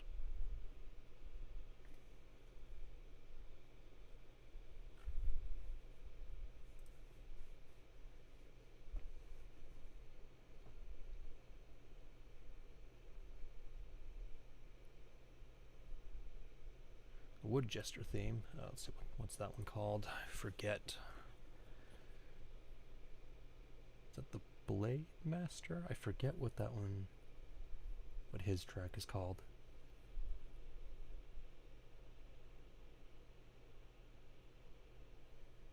Is it Iron and Blood?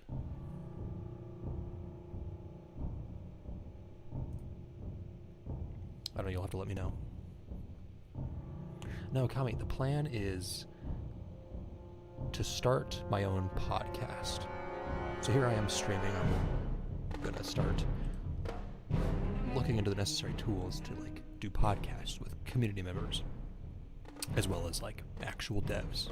I've got a way of reaching people through social media and whatnot, so it'd be fun to work my way up the chain and maybe talk to I don't know, Jeremy or Donald possibly. I've got a way to kind of poke up there and see what I can get back. Vault Dweller, welcome. Obstacles in the development of an officially licensed IB product. Talking merchandise or another entry in the series? I'm gonna say that either, regardless of what it is, the biggest obstacle is just the lack of official involvement. Donald Mustard, who co-founded and co-created the series at the studio, he doesn't work at that level anymore. In 2016, he got promoted up the chain, and now he works on Fortnite. He is the, like, okay, gotcha, another entry. Mainly, yeah, it's that Donald Mustard, the creative mind behind the story, alongside his brother and Brandon Sanderson. You know, he's not working at Chair anymore. He's creatively over everything that Epic does, but mainly Fortnite, because that has a story, and he has been critical to that story's success. So, between that and the fact that Chair as a studio kind of just is an auxiliary organ of Epic now, basically providing assets and whatnot, and what kind of support for Fortnite, kind of like People Can Fly did for Infinity Blade 2. Yeah, just, you know, things are different now.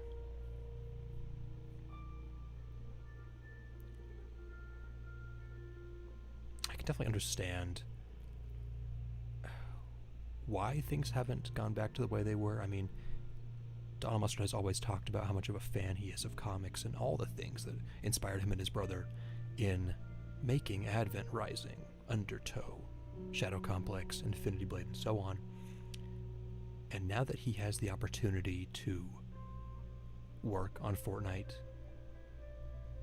and the leverage that comes with that, to work in this magnificent sandbox with every single IP that he's ever been a fan of, can't really blame him for sticking with that. I mean, he gets to play in that sandbox with characters from all his favorite things, Star Wars, Marvel Comics, just everything.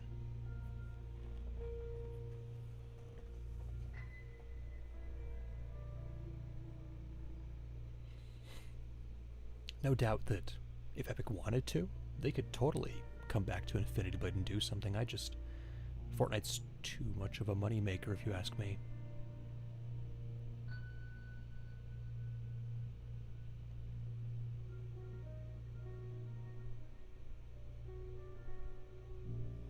Of course, what goes up must come down, but I don't know that I see Fortnite becoming significantly less popular or profitable in the near future, so I don't know what I can say about what the future will be after that for Epic. It's a constantly evolving company. Epic is not the same company with the same vision as it was at its inception 20 years ago, even back at the time of the original Infinity Blade trilogy. It's an evolving company. Tim Sweeney is seeing that company through multiple stages, trying to keep it up with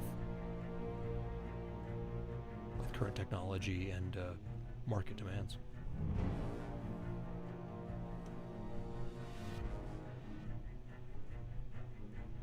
Yeah, we're all waiting for those Infinity Blade Fortnite skins.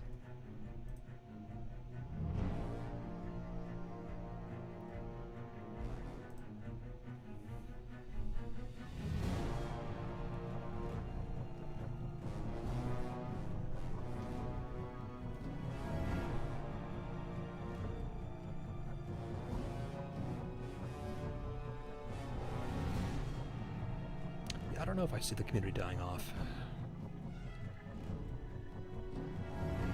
I don't know in depth like what happened to the Republic Commando community, but I know I think about the Star Wars Dark Forces community and how that's, I think, technically still around.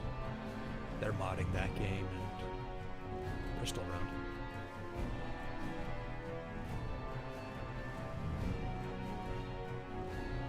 What's up, Captain Comical? Yeah, unfortunately, I'm going to say that's already the case.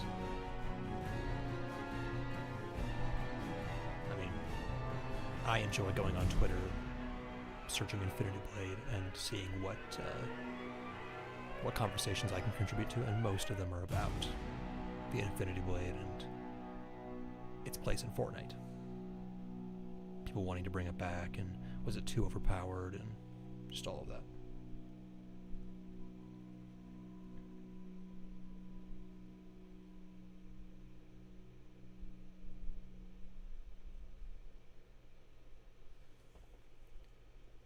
we've got a good community so far. I think there's a big market for nostalgia from the games. My aim with some of those shorts I've been making is to try and get that kind of content out there to as many people as I can. Try and get people to remember the series and come back.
I don't see them selling the IP, to be honest. Now,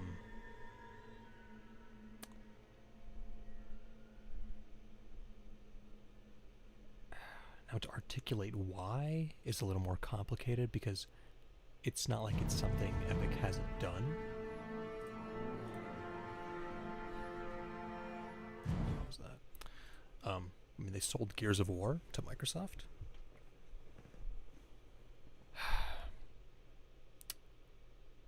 I'm going to say it's different in that Donald Mustard is still around. Donald Mustard has so much more say about what Epic does creatively that I doubt they would sell Infinity Blade anytime soon because that's his baby. Whereas, Gears of War, for as popular as it was, Cliff Bleszinski isn't at Epic anymore and hasn't been for a long time, so there wasn't as much of an incentive, I guess, or anything to keep them from selling to Microsoft. Now, Jazz Jackrabbit, on the other hand, another Bleszinski game, I don't know. It's complicated. I guess I'd say that Jazz Jackrabbit is a little more. It's iconic. Part of Epic's formative years, so I wouldn't see them selling that because of that reason, but also, what are you going to do with it? Now, if they did sell it, to answer your question, I think the obvious answer is From Software. It'd be awesome to have a Dark Souls or a Souls-like Infinity Blade game. Be cool to see what they could do with the lore. Give it the Elden Ring treatment, like what they did with George R.R. Martin, but with Brandon Sanderson.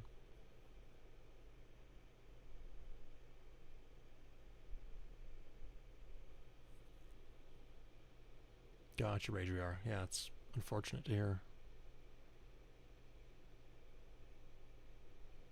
I feel you, Trench. Like I have admittedly purchased some skins in Fortnite, so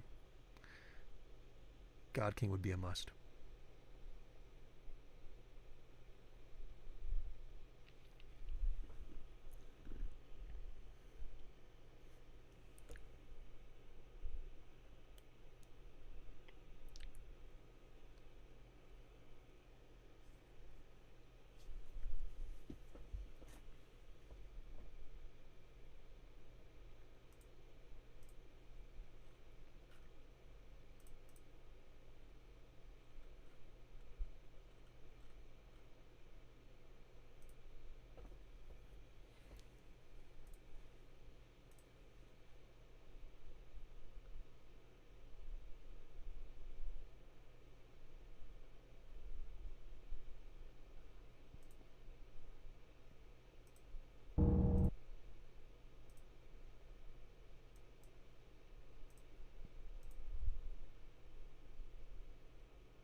Come on, I'm gonna try and get Shadow Complex soundtrack playing here.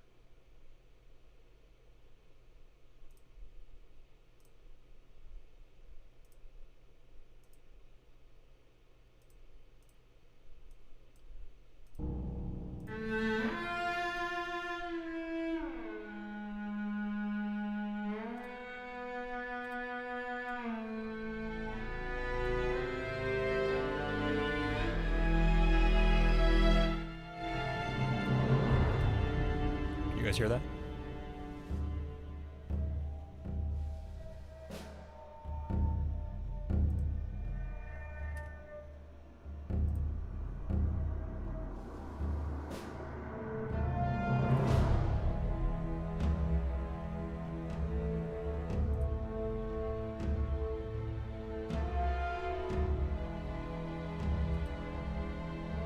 Okay, cool. Yeah, so this is the Shadow Complex soundtrack, also by Josh Aker.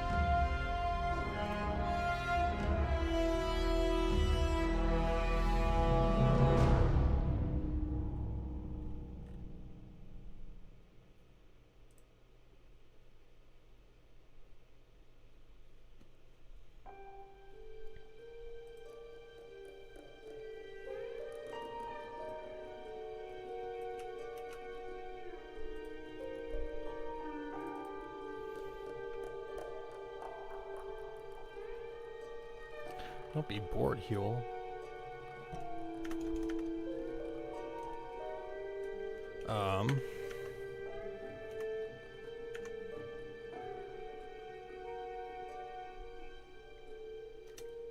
Let's see. Good question.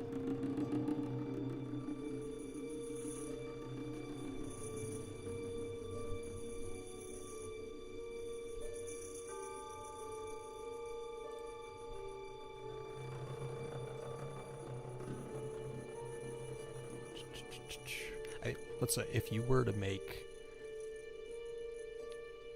I guess, a loopable clip of myself talking that I could put in like the corner of a stream or a video that could like faux pantomime to what I'm saying, that would be cool.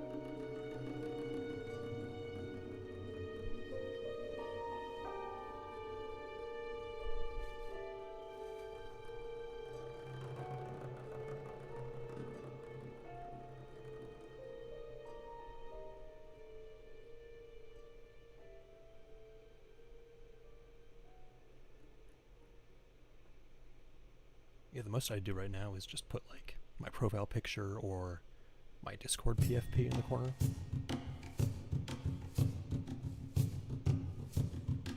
But like if you had Archivist character model, like, I don't know, bobbing along as if he was talking, I could put that in the corner. Could put that in video, stream. There you go, Archivist movement spread.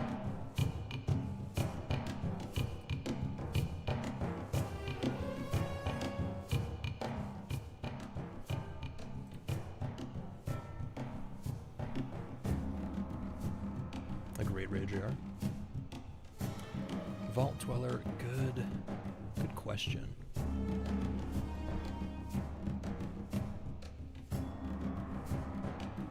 Good question.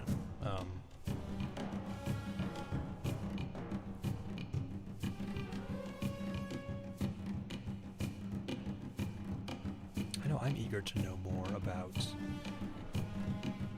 the time period that IB Dungeons was going to explore, so that would be cool to see more of. Be nice to get some clarification surrounding Plains of Koroth. Ugh, and that whole mess, to be honest. The mutual betrayal, everything surrounding that is really unclear.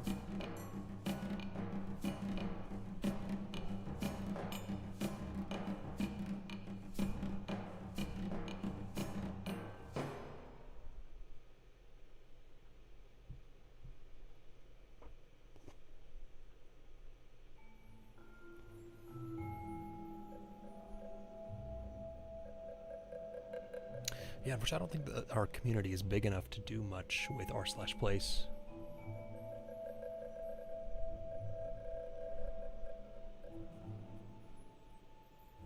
definitely got pixel art that we could put on the canvas, but with how big r/place has gotten, you gotta have a sizable community to keep anything on the canvas for long. Yeah, it's basically inevitable, Kami. We'll get more petitions, unfortunately.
Hey, yeah, fanfics could be fun. I'll be honest, I have ideas for at least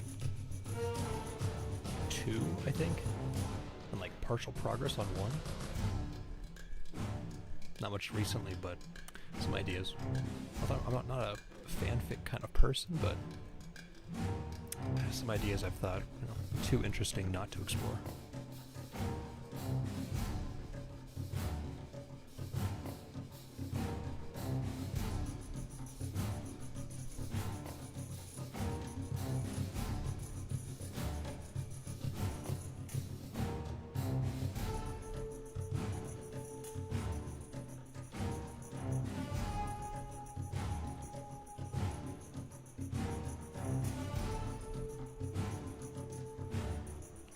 Trench officer. It's great to see that there's new people coming into the community. It's just unfortunate that it's so hard to, I guess, get people the games, just because side loading can be a difficult process.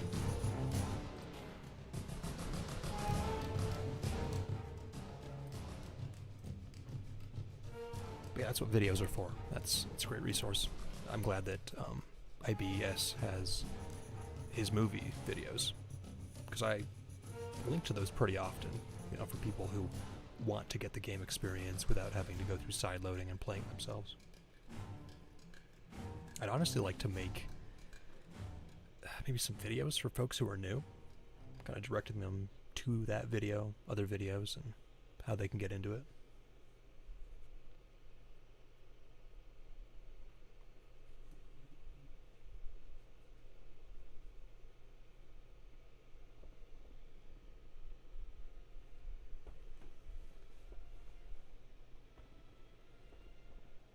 Yeah, Captain, I don't know. Good question. Good question. Epic's changed quite a bit. Flak may still be there, but like a couple of noteworthy folks from Chair are no longer there. Rackzilla and Pixel Kitty, who hosted the Epic Games podcast, are no longer there.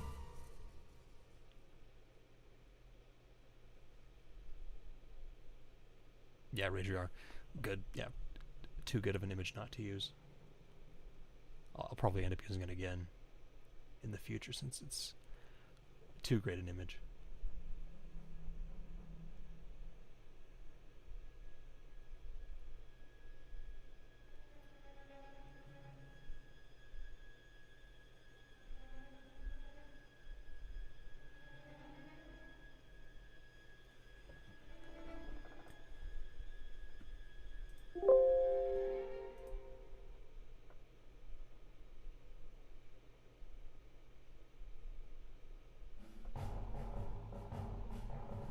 I feel like my editing software is starting to slow down.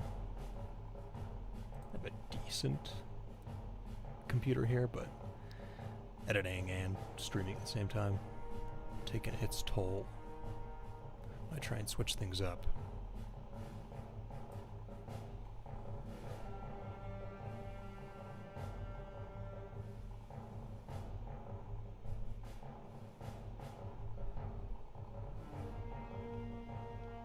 Going for 2.5 hours, jeez.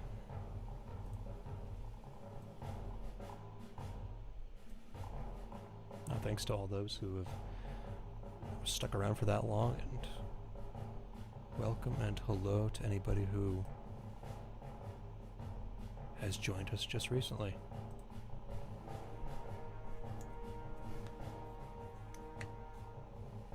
Of course, chat is open for any questions you might have of me, lore, or otherwise. Kind of an impromptu AMA, I guess, as we work on the AMA video.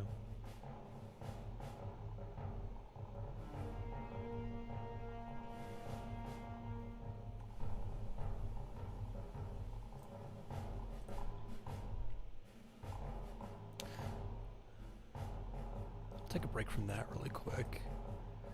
Take a quick look at something else I've been working on. In short, the September 2014 AMA kind of connects Infinity Blade to Shadow Complex. And so I'm going to be uploading some more Shadow Complex content going forward. Of course, the soundtrack I uploaded today, but some other things. There is a not insignificant amount of content surrounding Shadow Complex at the 2009 conventions, E3 and San Diego Comic-Con. And so I've been working to compile those into little video collections.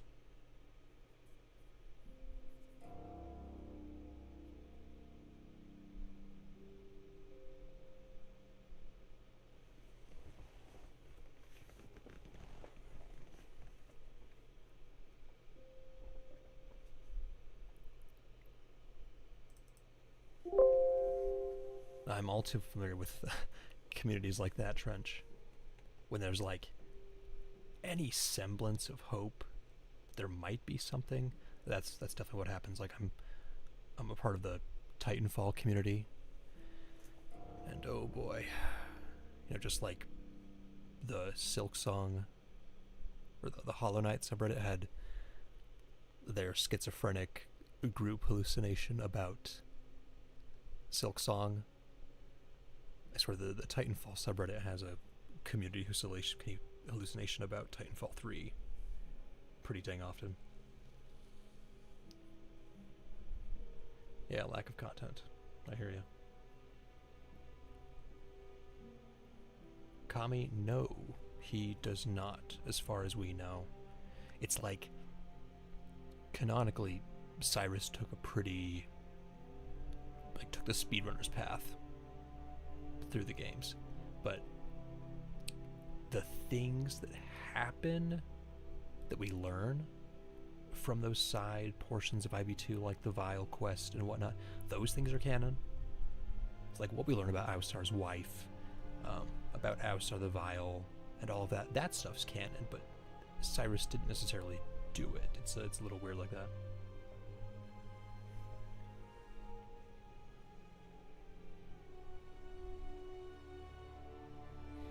Yeah, so Shadow Complex, back to that, I guess. Of course, Infinity Blade is my main thing, but there's like non-existent communities for Shadow Complex, Undertow, and the rest of Chair's stuff, and so I've kind of taken it upon myself to archive that stuff as well. So this is what I've been working on right here. Let's see. As far as Shadow Complex content goes, this is the content collection for E3 2009. So archive, entry style, I've got this video for 40 minutes that compiles all the footage I can find of Shadow Complex at E3 2009. Multiple angles, everything I could find, basically. Put it all in one video with maps. Like I've spent way too much time digging into the Wayback Machine and the bowels of the internet, trying to find information on what time and what place videos are set at these conventions.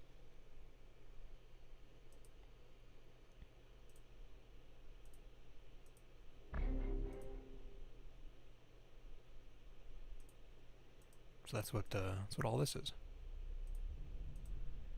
Still a work in progress. It's, suffice to say, it's kind of hard to find information about conventions and what happened. Given the fact that these conventions happened, 14 years ago. So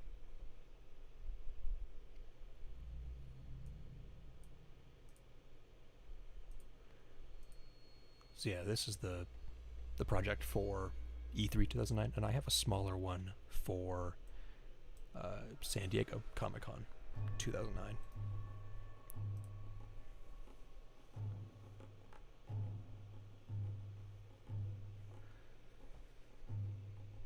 Yeah, Titanfall fans have it rough in that way. And that Titanfall 3 was a thing for like 10 months after Titanfall 2, before getting scrapped in favor of Apex, and then there was an Apex single-player game that was planned that got canned, so unfortunately I don't believe there's anything of the sort for Infinity Blade. Donald Mustard seems squarely focused on Fortnite, to the point where, like, Adam Ford, art director on the games, is no longer with Cher.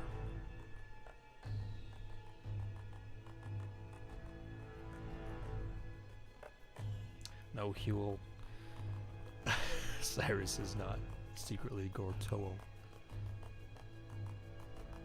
I think Ausar is secretly like Averell Torrent from Shadow Complex.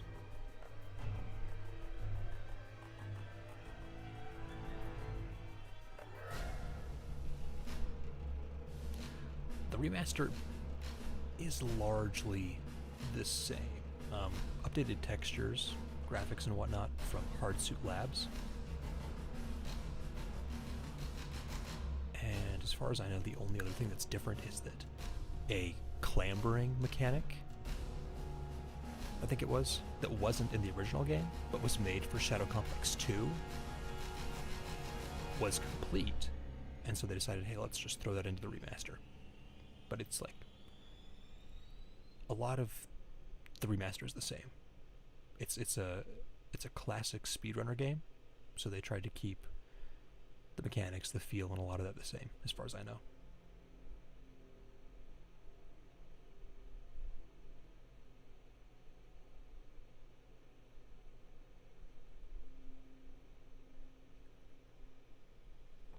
Yeah, keep the Reddit shit posts coming, guys.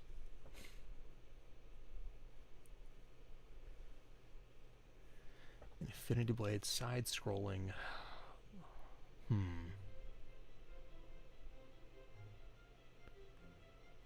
Doesn't sound familiar.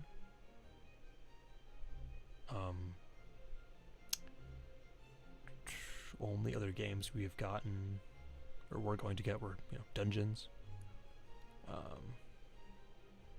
Spy Jinx was going to be a thing. Battle Breakers was a thing. Otherwise, Chair hasn't really done much. Done anything, in fact.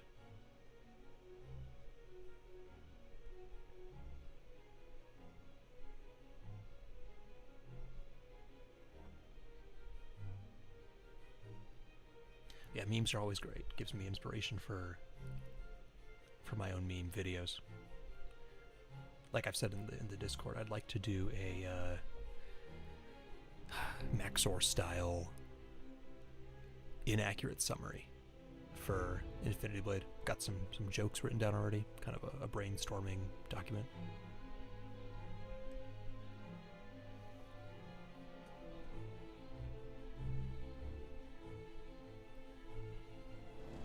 It is Radriar, yeah. We don't know the nature of all magic in Infinity Blade, but what we do know is it's a lot of technology. Pause that for a second. So for example, healing rings use ambient compounds to create some kind of injection, which creates like a temporal effect on the user that ages the wearer's body up to the point where their wounds would have naturally healed. So there's something scientific, something sci-fi to be said about that. Elemental magic uses transportation discs. So you take, like, if you want to cast a fire spell, you take one transportation disc, throw it into a heat vent somewhere, a volcano or whatever, and that allows you to basically transport fire to your hand to cast that kind of stuff. Gems are just fancy computer chips that somehow enhance weapons and items. Yeah, Trench Officer, let's switch gears. We are swap away from this really quick.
Yeah, let's switch gears here really quick.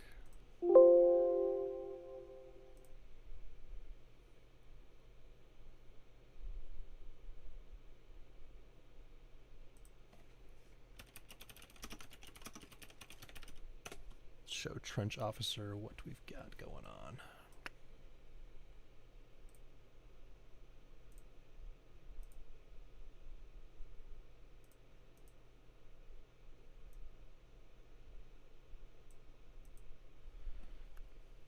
So, Infinity Blade Dungeons.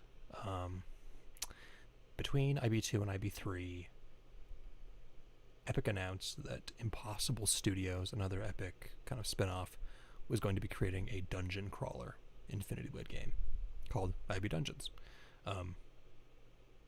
Third person, kind of top-down, head-on, dungeon crawler, virtual joysticks. Let's take a look at the trailer. So they showed it off. There's the trailer, of course, but they showed it off most centrally at this iPad keynote.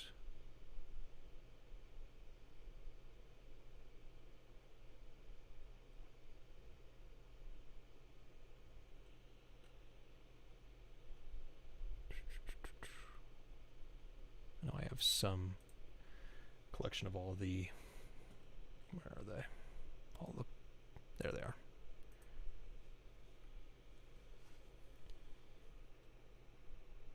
So yeah, the March 2012 Apple special event for the new iPad.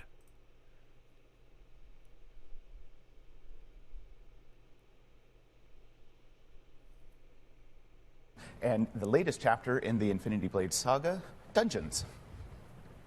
So in Dungeons, you are the apprentice to the master of the forge, and you're on a quest to craft the ultimate weapon, the Infinity Blade. So you guys are in for a visual feast of unprecedented detail today. I mean, seriously, these leaves here are blocking the light from the sun, right? So let's dive into this abandoned mine, and as soon as we go in, you're going to notice that your pupils are adjusting to the darkness. Cool grays, and for whatever reason, to warm orange the tones game got canceled. Impossible Studios shut down relatively soon after this, and it was confirmed some years later that Dungeons was officially canceled, unfortunately. Definitely worth looking into. There's the rest of this keynote you can watch, 4 minutes here, the trailer. There's some scattered gameplay out there. We have a bunch of concept art and assets. There was the leak, actually, of Mr. Talada, who is a games historian, archivist on Twitter, leaked some cutscenes from the game. Really interesting stuff.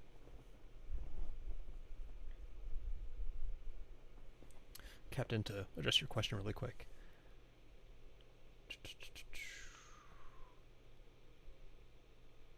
I don't know, the books don't exactly explain the burning of the soul thing. I'm going to say that's more of a external resources thing, like the Lore Explored video series. If you go onto my channel and check out my important IB Lore videos playlist, you'll find the Lore Explored videos series.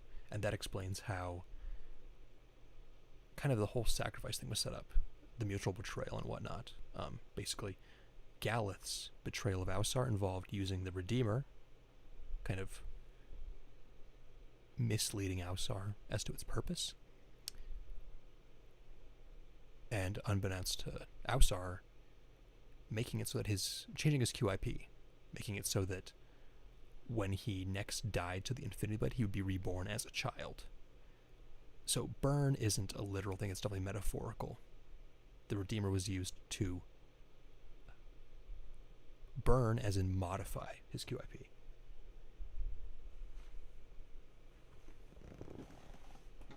Cool, yeah, I'll check out those renders here soon.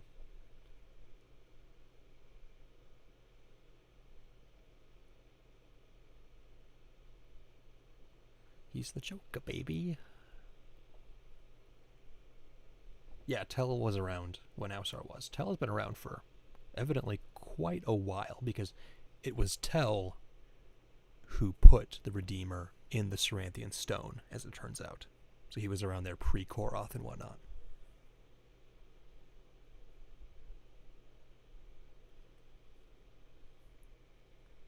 Now, Tell knows more than he lets on. He's been holding back info from Cyrus because of the instructions that Ausar gave him.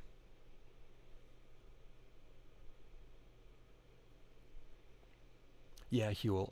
Mr. Talada evidently has access to the full game as well as like a early developer's version of Infinity Blade 1, but given whatever connections or whatever allowed him to acquire those game files, he's not going to release them to the public or anything, unfortunately.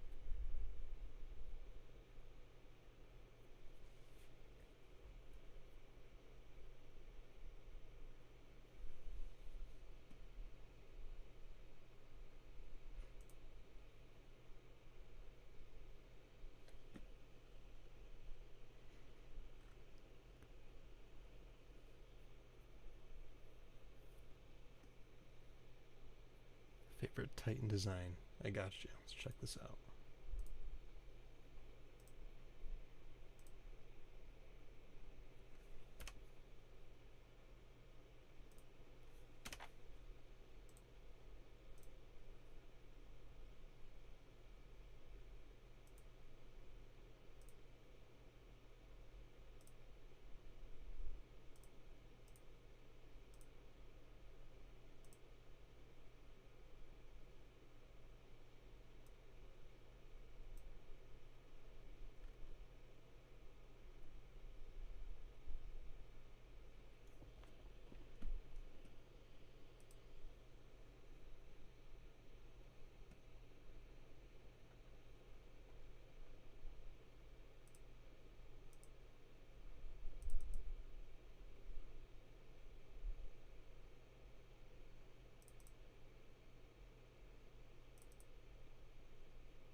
No, that didn't work. Hold on.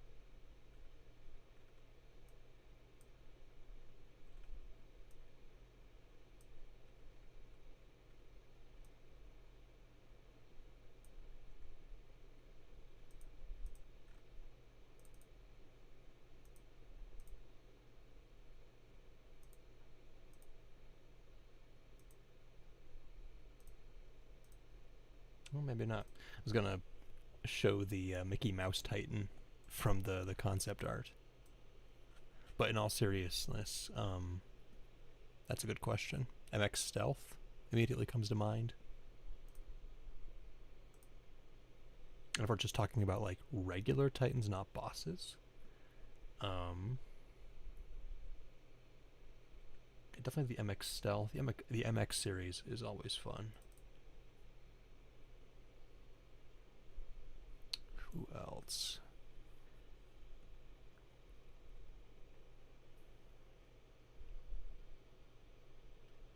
Let's see, Ronin's pretty cool.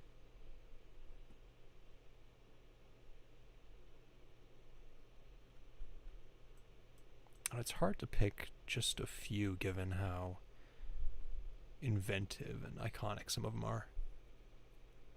Art department did a really great job on all of them, to be honest.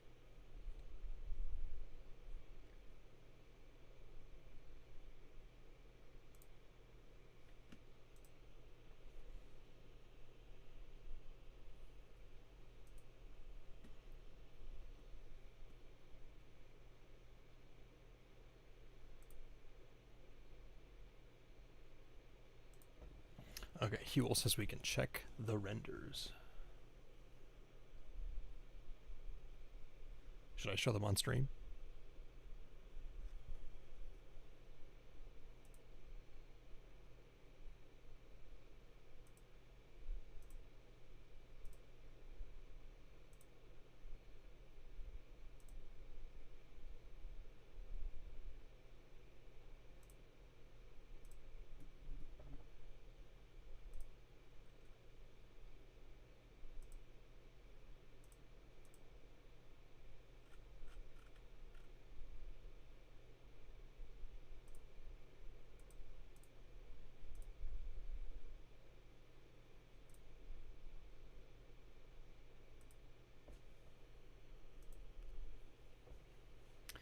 Okay, if I can get that pulled up. OBS doesn't seem to want to cooperate when it comes to showing anything that isn't YouTube here. I don't know, it's weird.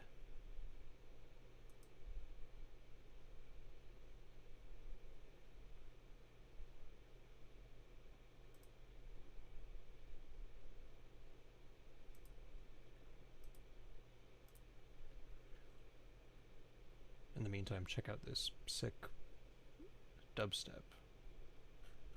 So this is called War Step. It's the remix of the Shadow Complex theme.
There we go.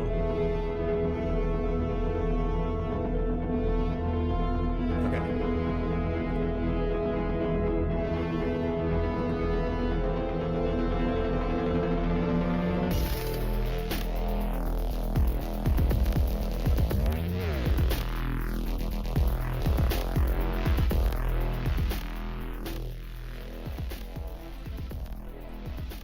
So here are the renders that Huel has so kindly made and shared with us.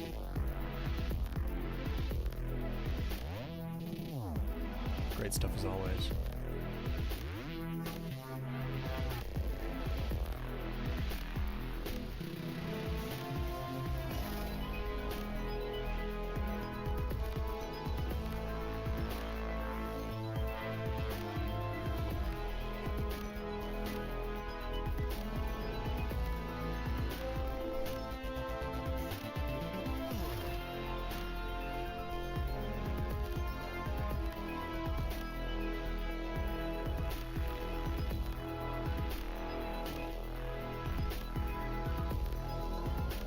Yeah, Ragear's right.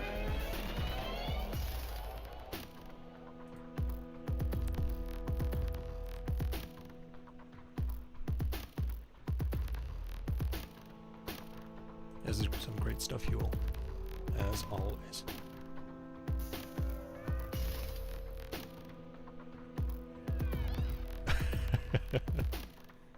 He's right behind me, isn't he? I gotta say something like defamatory about Gortoro first. And then I can say that.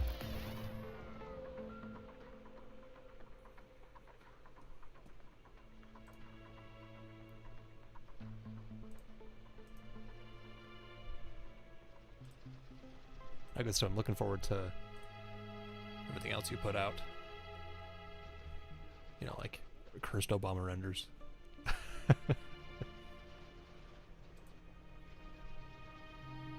And fuzzy Gortoil, of course. Bro looks straight out of Monsters Inc.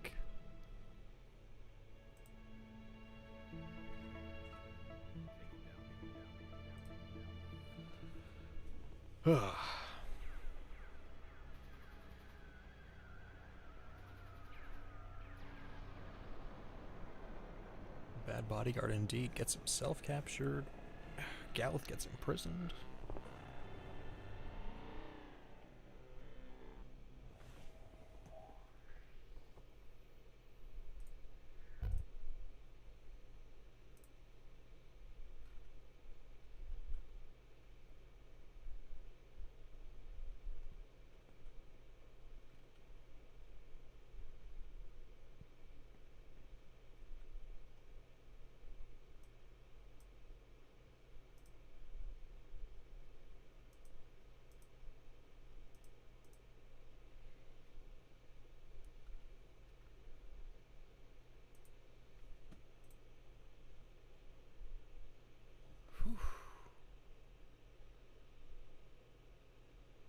Well, that's just about 3 hours.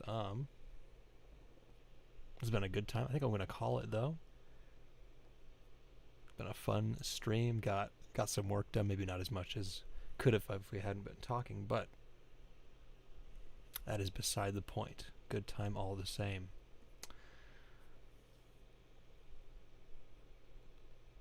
So with that said, yeah, how do I outro my videos again? I've been the Archivist. Been a fun time. I think we'll look to stream again in the future for sure. Not sure when, but we've got some ideas about what we could do. Some tier lists, some community rankings. We'll see. Look out if you're not already a part of my lore Discord server. Definitely join there. I will, I'll ping everybody for streams and whatnot. If there's a best time for a stream, is this a good time? Let me know. There's a better time during the weekend that would be better. Let me know. As always, hit me up with any questions on Discord or whatever. Yeah, it's been a good time now. Thank you, Spencer. Thank you, Huel, Rage Riar, Kami, Quinn, Captain, Trench Officer, everybody who is still here and has stayed to the end, everybody who tuned in. It's been a great time. VC with other members. Not a bad idea, not a bad idea. Could always hop into Discord and do that. Please don't disappear that trace. Yeah. I mean, I've definitely thought about hey, what what if I dropped off the face of the earth? What would happen to all of the content I've archived? And so I think about setting up some kind of a way for somebody to access the archive and all that I have if that were to happen. No, I'll do my best not to though. May not have the time to edit and upload all the stuff I want to, but the intention is fully there.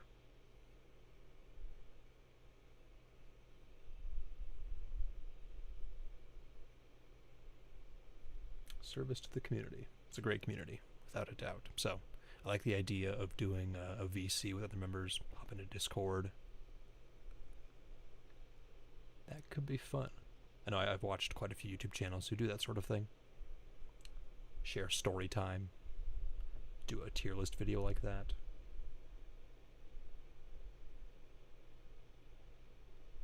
Fun idea. Could make for an interesting podcast as well. Something to think about.